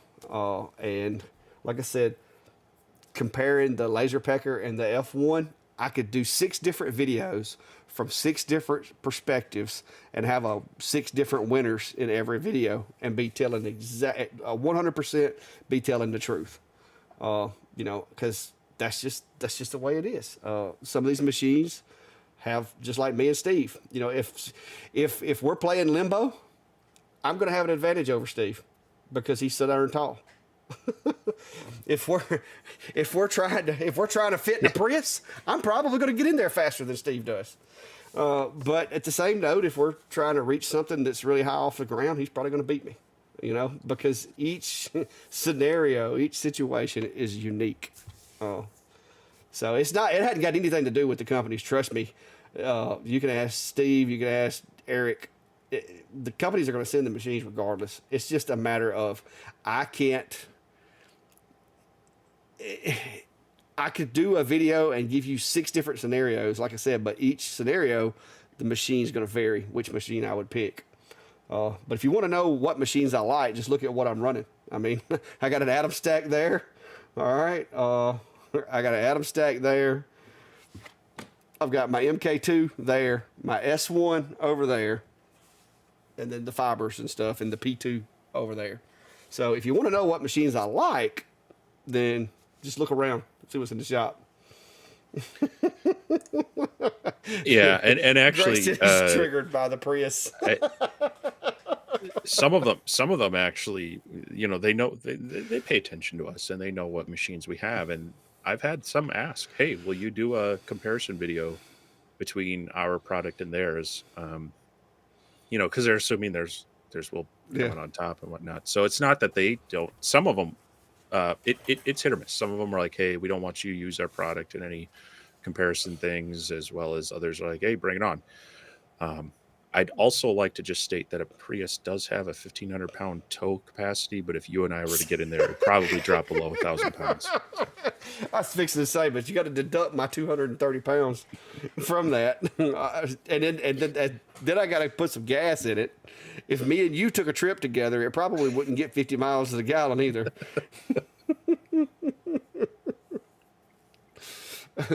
That's like I was looking at my buddy Bill. We went fishing the other day, and my boat's rated for like 4 people, but there's the stipulation of so many pounds.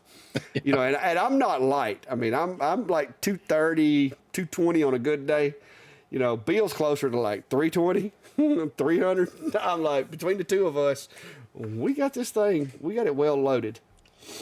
Yeah, So, careful how big of a fish you catch, huh? yeah. You can't bring But, along too much ice. yeah, James, I know what you're going with that, and I think I've seen a few people do these pretty well, where they kind of walk that line of saying, this is, for these types of scenarios, this one comes out on top. For these types of scenarios, this one comes out on top. So yeah, those would definitely be, it'd be interesting, but I can also say that those take a lot of, those can take a lot of time to kind of come up with all those scenarios to try to make it Fair. even, but fair, and not show some bias and such. And so I tend to agree with David on, I prefer to try to say, okay, here's everything about this laser. Here's how it stacks up against their rated specs. Here's how I find it useful in my shop. Here are the areas where I feel it might not be. And unfortunately, yeah, you might have to watch both videos to get the full picture on both. But it's kind of easier to not let the bias of one slide in if you're just focusing on each individual machine. But you never know. Yeah. I mean, I maybe not a head to head in that, but it would be interesting to address it from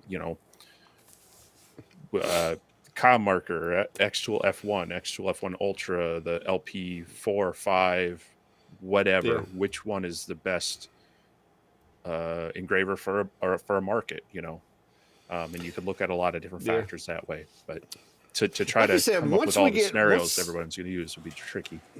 Yeah, once we got the enclosure for the LP5, like I said, I could see comparing the two in a portability situation, because, like I said, the F1 Ultra does have some disadvantages when it comes to taking it places, because it is a lot larger. It is a lot more to handle trying to move it. But if it's going to be sitting in your shop on a tool chest or whatever, it works great. So, just scenarios and situations. You never know.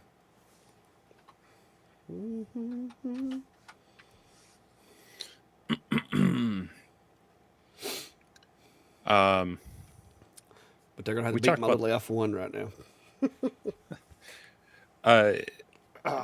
Couple questions in my chat here. What do you think of the Spider S1? We talked about this a little bit last week, and that's that kind of laser engraver CNC in one. And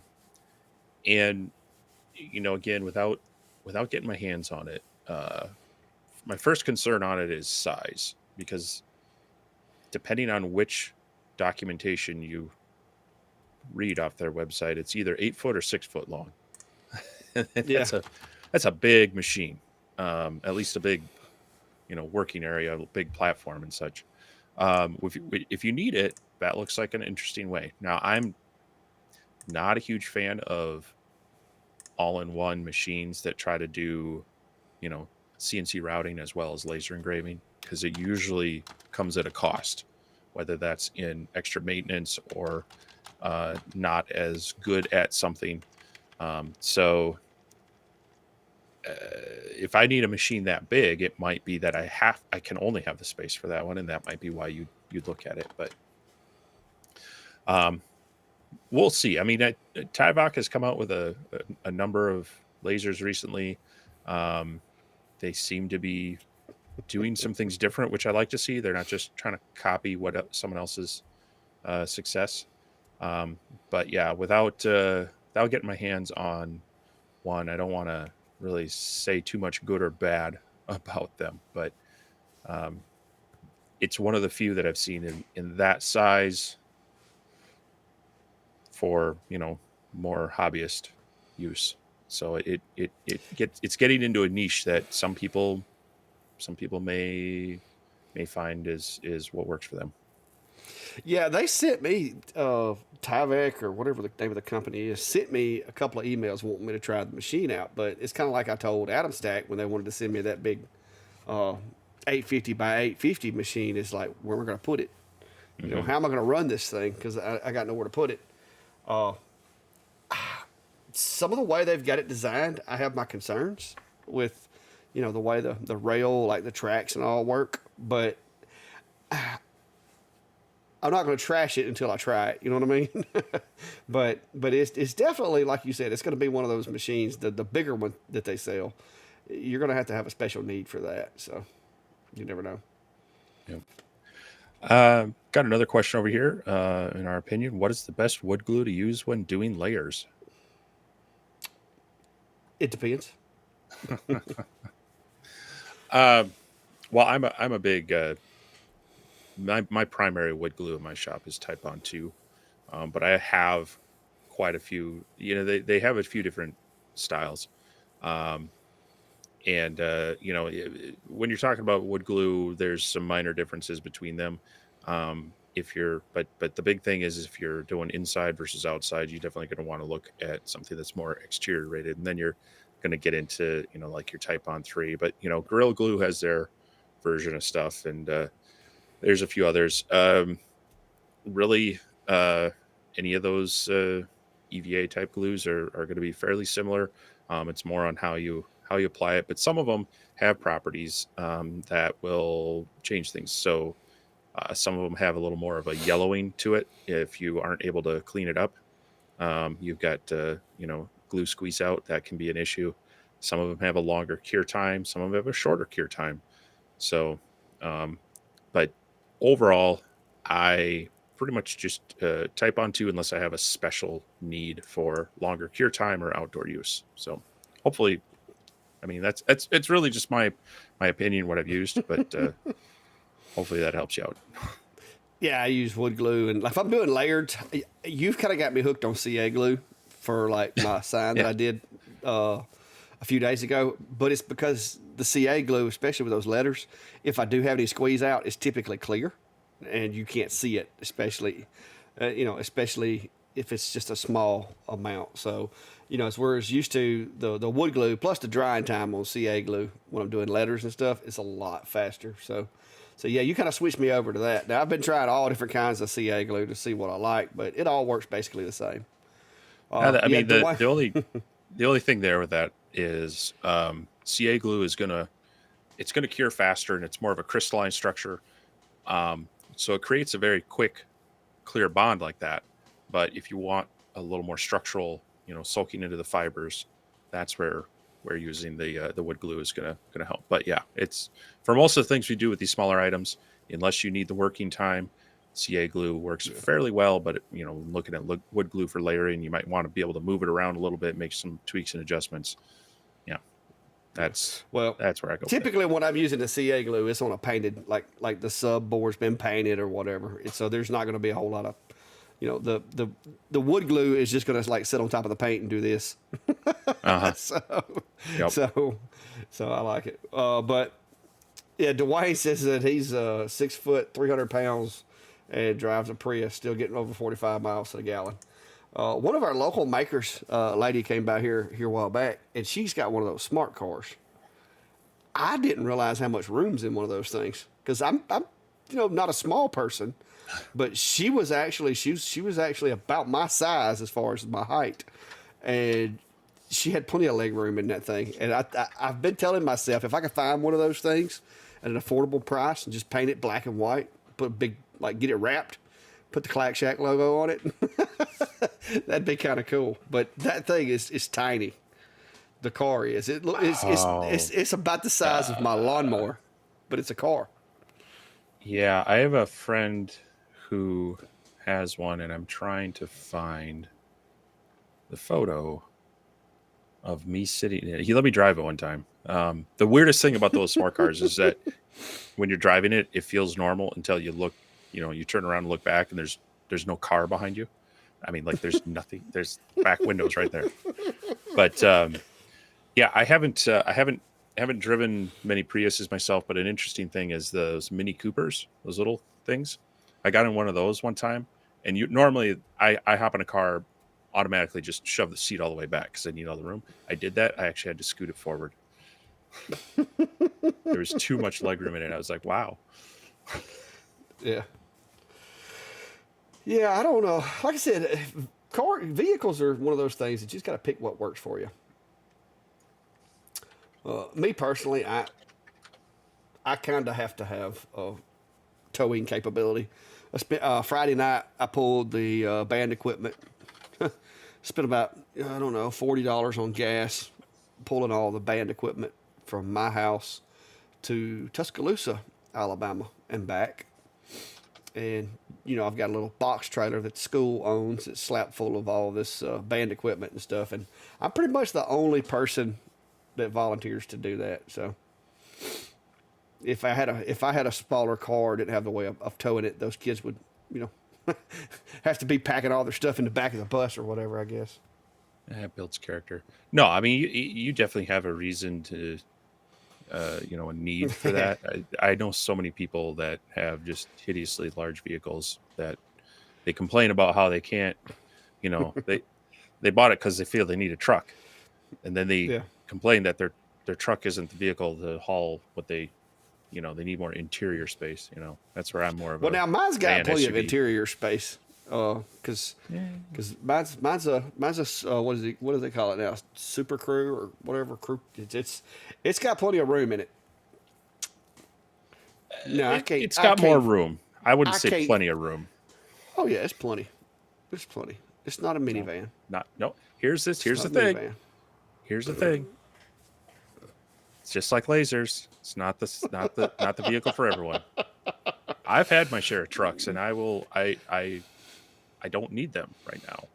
I have Yeah. no. I mean, if I needed to pull Yeah, something, I would be getting a larger SUV. I told Brandy about you bragging about being able to throw plywood in your minivan and haul a full sheet of plywood, It's true. which is cool. Doesn't If, matter if it if, rains. if it had a little more towing capacity and 4-wheel drive, I could probably see myself driving one.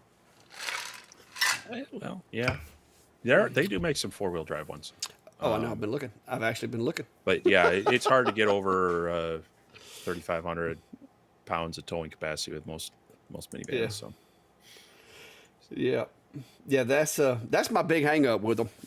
Now, I could get me one of those A-Team vans. yeah, That, but then it ain't gonna be the same as your minivan. It's not gonna get that same gas mileage. right. No. So that's where my dilemma is. Because I will say this: I went and picked up some materials. Was it Friday afternoon or whatever? And I mean, my old truck's getting I was getting like 22 miles to the gallon. So, but now if I was going to get a van, I'd have to get something like this, Steve. Yeah. There Yeah. we go. I could haul plywood in that one. Well, you see, I mean, for me, it came down to I was making all these long road trips, and I would leave the Suburban with my wife and take the minivan to the point where I'm like, you just drive the Suburban. I'm always taking the van and hauling things and going these long distances, and I didn't want to pay the gas for that. So it just it's the vehicle that's worked out for me. Yeah. But now we're getting into Garage Logic live stream here, so someone needs to throw another question at us. Yeah, we're going down a rabbit hole. I'm trying to find this picture of me in a smart car. Yeah. But Yeah, Yeah. I don't think power was what they were going for when they built those. But now, like I said, I got a guy that I know that's got one that he drives to work and back. It's his work car, and it gets really good gas mileage. Yeah, that's what I was looking at, Gray. That's one of those. That's an E250 4-wheel drive.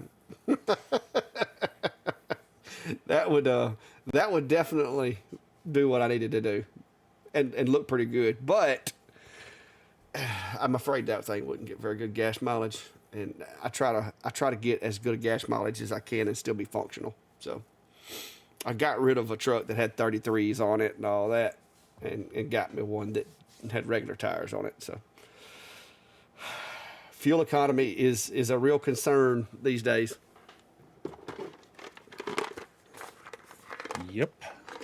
Yep. No, it's funny. I was in my younger days. I was looking at motorcycles at the local Honda dealer, and the salesman tried to sell me on how I could say how much gas I could save on the motorcycle. I'm like, I hope you don't actually use that line on people, because this is a fair weather vehicle, and you know, it's not my grocery getter. I'm not going to drive it to work when it's raining or I got to bring too much in. I mean, it's not going to save me any gas. I was fixing to say, how many months out of the year could you ride a motorcycle up there? The first year I had a motorcycle, 12 months. I was stupid. Oh Lord! I bet you look like the guys on Dumb and Dumber where they had the Yeah. snot. No, that was more because I ended up moving midwinter and I had to move it. Man, that was the sketchiest Oh. 5 mile, 20-minute ride I've ever taken. Yeah. Hey, I can't say nothing. I did it before too. Yeah. Riding on a motorcycle to the point to where you get there and you can't feel your appendages, and it's like, why in the world am I doing this? Well, Oh, thank yeah. you, Gray. Like I said, hopefully in about another 14 months, I'll be able to do a lot more uh, without having to modify my schedule. Because I have to leave work early on Fridays to be able to get to the school in time to have the kids load everything in the trailer and drive to the game and all that. So, but next year, things won't be quite as hectic. Hopefully. But if you hadn't, guys, hit that thumbs up button down there. Hit the like and all that good stuff. I'm gonna be honest one with you. photo I would kind of be so liked. I wouldn't. I wouldn't. I don't know that I would mind having an all electric vehicle like the Cybertruck. Oh, But I would still come need a on. gas. I would still need a gas burner, though. Have you know what I seen mean? one of those in person? I haven't seen one in person, but I drove by one the other day. First it's time I've seen one in person, I'm like, oh my gosh, that is horrible. yeah, but it has a bit of a. It's one of those oddity things. You know what I mean? It's just something different. Yeah, I So, think you've got enough oddity going for you. You should stick with your hybrid F-150. but yeah, I wouldn't mind having one of those things. All right, But let's get this out of here. Sir Ray's got a question. Looking at the S1, just want to engrave and cut larger pieces of wood, not so much thicker wood.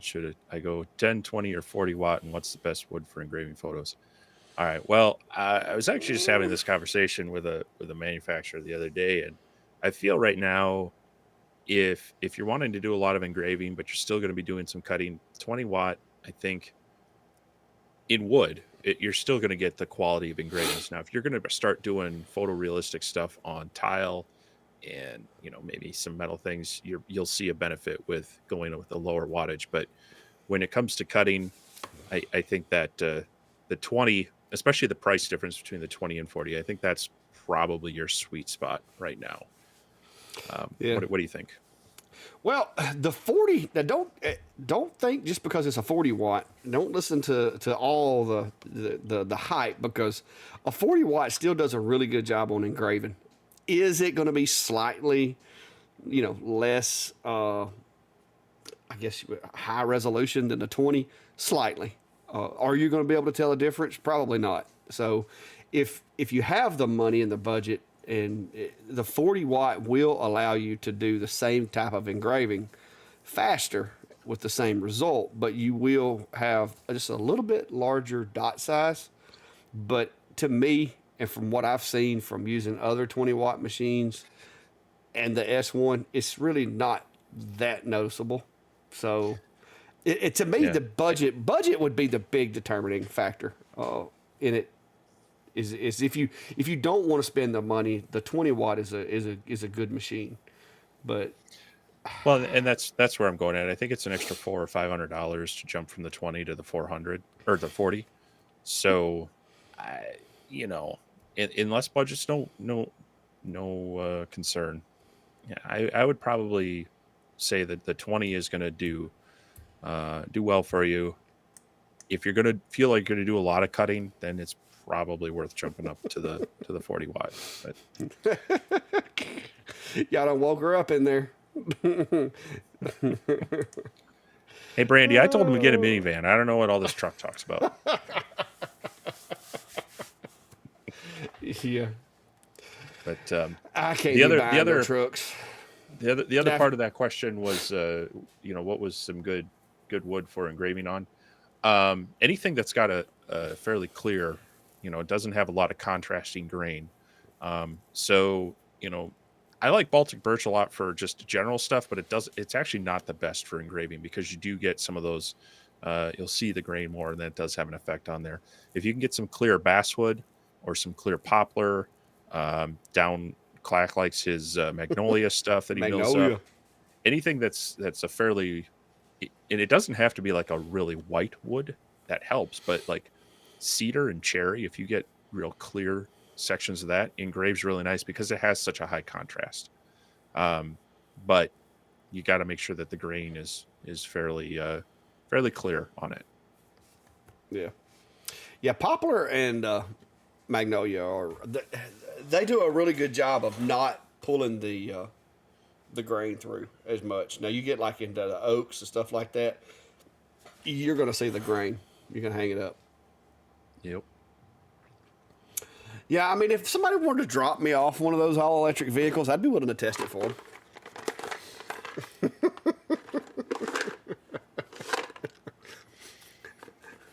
I'll get Brady a Cybertruck. Just don't. Just no. No. Get her a minivan. I mean, if it works for her, but it might not be what she needs. Yeah, Mark's got a point. If you do get the Rolly, you can switch it from 10 to 30. Me personally, I've never used the the 10 on mine, but you might. And Sir Ray says he's an F1 owner. I'll be right back. Very cool. Yeah, the switchable modules you're starting to see those on more lasers, and it is a nice option, especially if you do play around with a variety of engraving, but also want some speed with cutting. So definitely take a look at some of those other options out there. The Lasermatic is definitely a good one. Atom Stack, IKEA have had some coming out.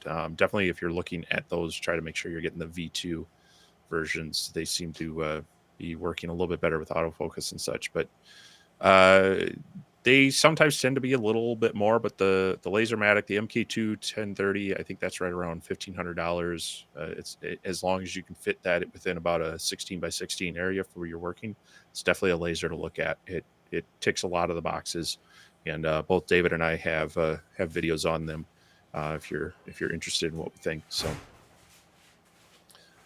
And Mark's saying he uses between the 35 and the 70 watt on the IKEA. So you're starting to see more of those switching modules on lasers. So definitely taking a look into if you're in the market for a laser right now.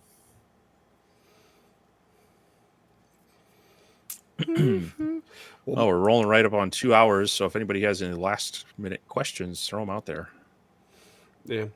Well, Mark, that's going to depend on which part of the maple you get, because maple does actually there is a lot of grain in some maple, but typically what you see, like if you go to one of the hardwood stores or whatever, you're going to get more of the cleaner part of maple, but I've got a having my sawmill. Trust me, I get to see some really cool wood that you wouldn't think would be cool, like stuff like ornamental type trees, like Bradford pear. It's actually not a bad wood for making stuff out of. Now it splits and twists and all that, but if you cut enough of it, you can get a couple of nice pieces that has some pretty interesting grain.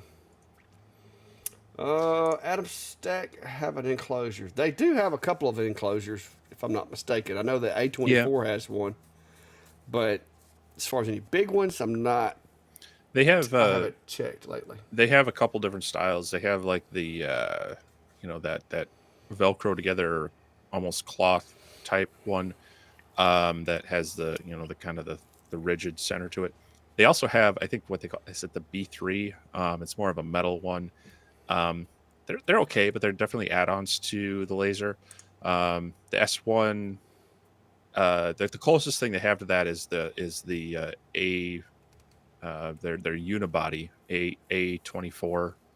Um, it's smaller though, so you'll lose a little bit with that one. Yep. If you're honest, how often do Uh, you clean your laser head? uh, I, when it starts looking dirty or it starts cutting funny. If I start noticing that my cuts are getting a little wide, of course. But I've gotten to where I've got a pretty good feel for it. Uh, I'm not gonna over clean them by any chance. That's not me. But I do keep them clean. Now the new machines, the new Atom Stacks, and even the Rolly MK2. The MK, the worst part of this machine is the fan sucks up a lot of debris. The nozzle and the lens stays clean, but the fan, you have to blow that thing out pretty regular because it breathes all that dust and stuff, and it stops the fan up really quick. The new Atom Stacks, both of these guys, the lenses stay remarkably clean. Same thing. You got to blow the dust out of them because they still suck up a lot of dust. These don't get as dusty as far as the fans as fast as that does, but that's because with these I have downdraft setups with my honeycomb. All of the smoke goes straight down through the bottom and out, whereas this, the smoke gets pulled up into the center of the back. That's the one thing that if I could like encourage Leo and him to do would be to come up with a way of getting the exhaust lower in the machine. Even if you had to do like a slit that's square that comes out into a round inlet or whatever. But because I think that would do away with a lot of the dust and stuff that gets picked up by the fan. Because I don't have that big of a deal with these two. The S1 does the same thing. The S1 sucks up a bunch of dust in the module too. So a couple questions over here. One of them was, what do you use to blow the dust out? And so compressed air, but you want to use like a skewer or something. You don't want to have the fan spin because that actually will act like a little generator. It'll backfeed power into your controller. So usually, yeah, just stick a little popsicle stick or a skewer down there. Keep this fan from spinning. Use some compressed air, or if you can get canned air, however you want. That usually will take care of 90% of it.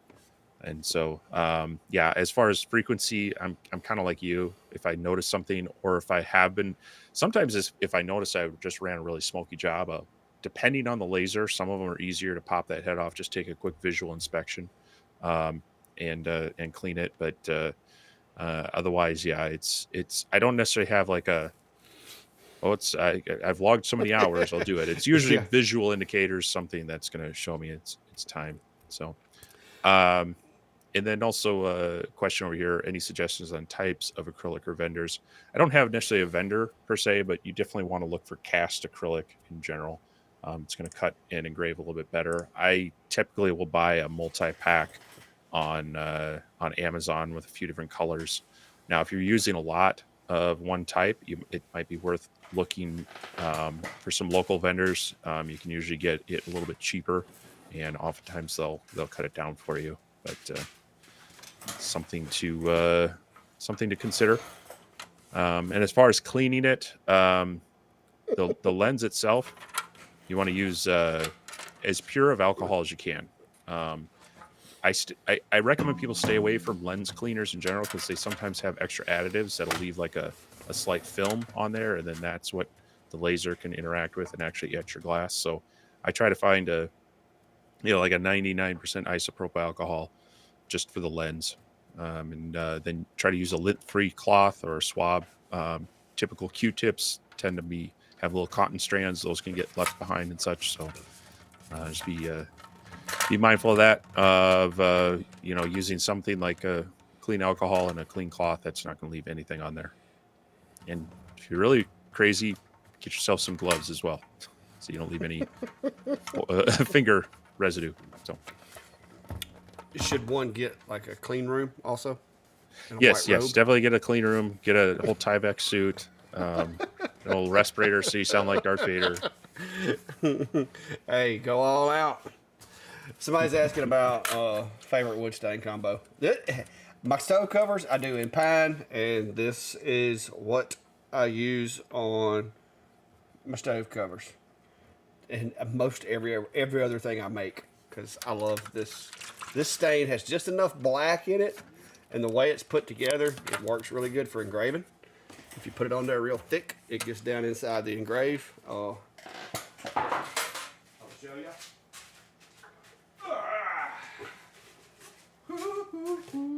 And so you get that look right there. So that's this pine. is before they burn their house down by turning the stove on with that cover in it, right? Yep.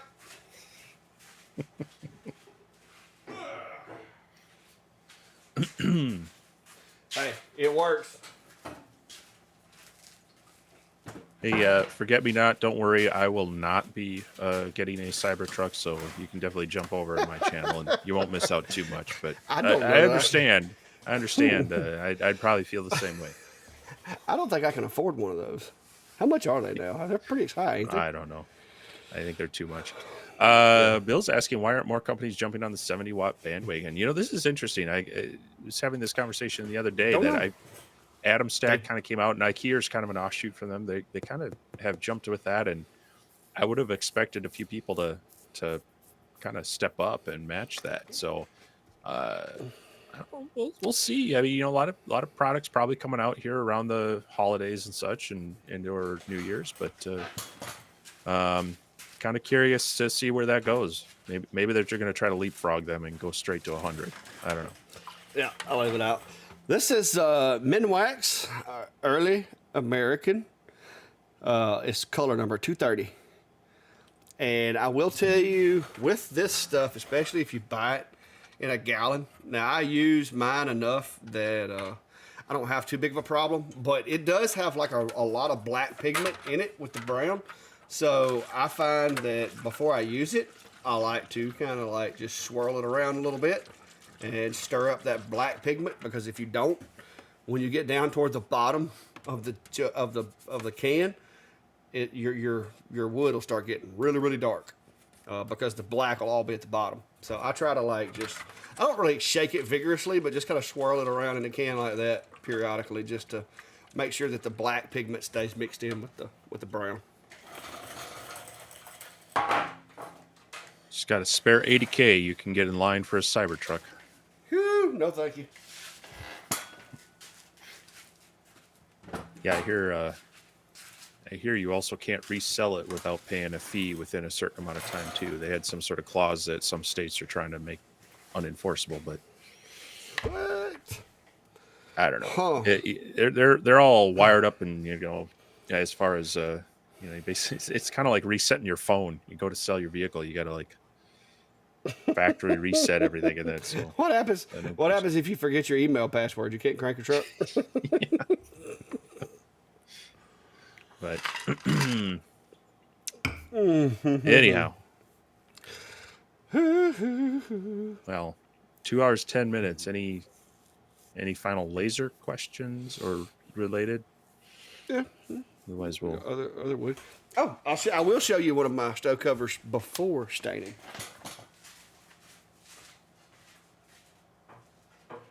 I've got these two all paneled out and ready to go.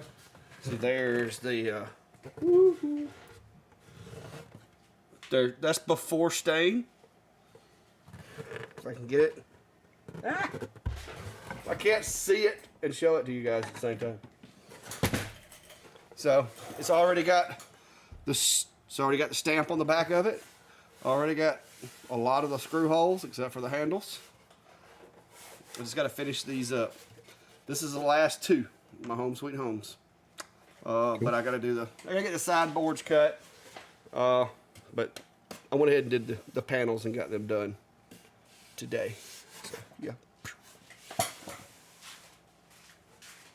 It's always nice having that kind of that consistent work, even if it is boring. Oh yeah, my wife knows I hate repetitive tasks, but I also like the fact that, like right now, when a lot of other things are not necessarily at their high point, I have those to fall back on. So that's cool. Mm-hmm. Cool. Well. Yes, the slicker the finish, sometimes the lighter the stain.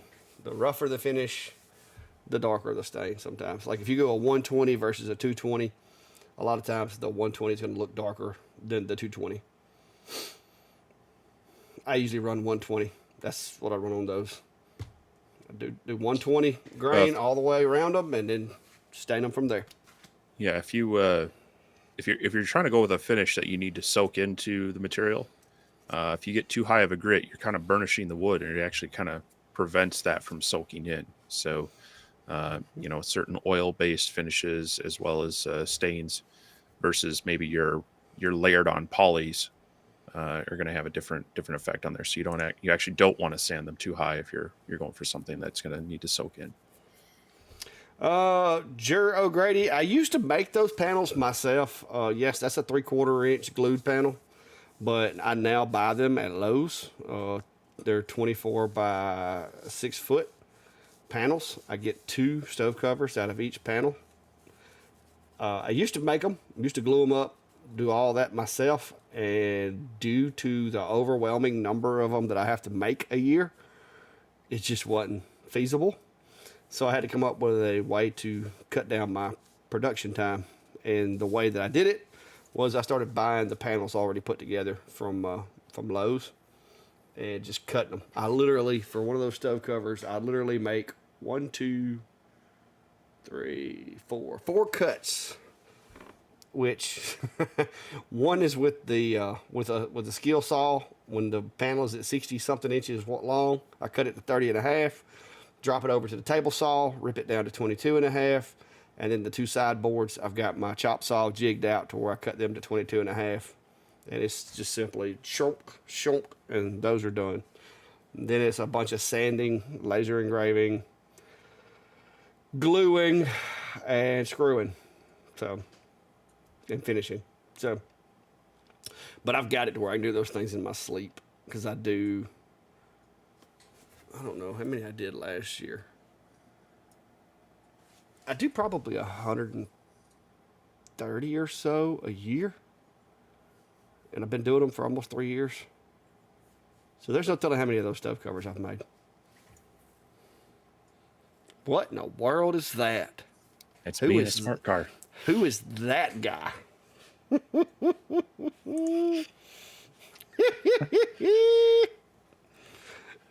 You're good thing they took the roof out of it. Your head looks like it. Well, now it's a convertible, but yeah. There's not much behind that, and yeah, that it was interesting. Cool.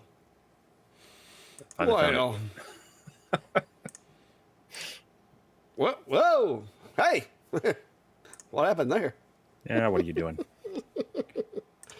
You know what? I should hold on. I got to show this again. V, that was pine. If you're talking about me, or well, I say pine. They sell it as pine in Lowe's. I fit better in that smart car than in this Piper Cub. I hope that's a pretty good sized motor on that. Or either you're gonna be from a high elevation and landing at a low elevation. Yeah, no, that was the same day. Friend brought his Piper Cub to the flight field. The same guy brought, or a different guy brought the smart car. But Yeah, Dan Cook. I think they're only actually up to a. I think somebody said it was a 9mm. I don't think they'll stop anything bigger than 9, which that's not that impressive.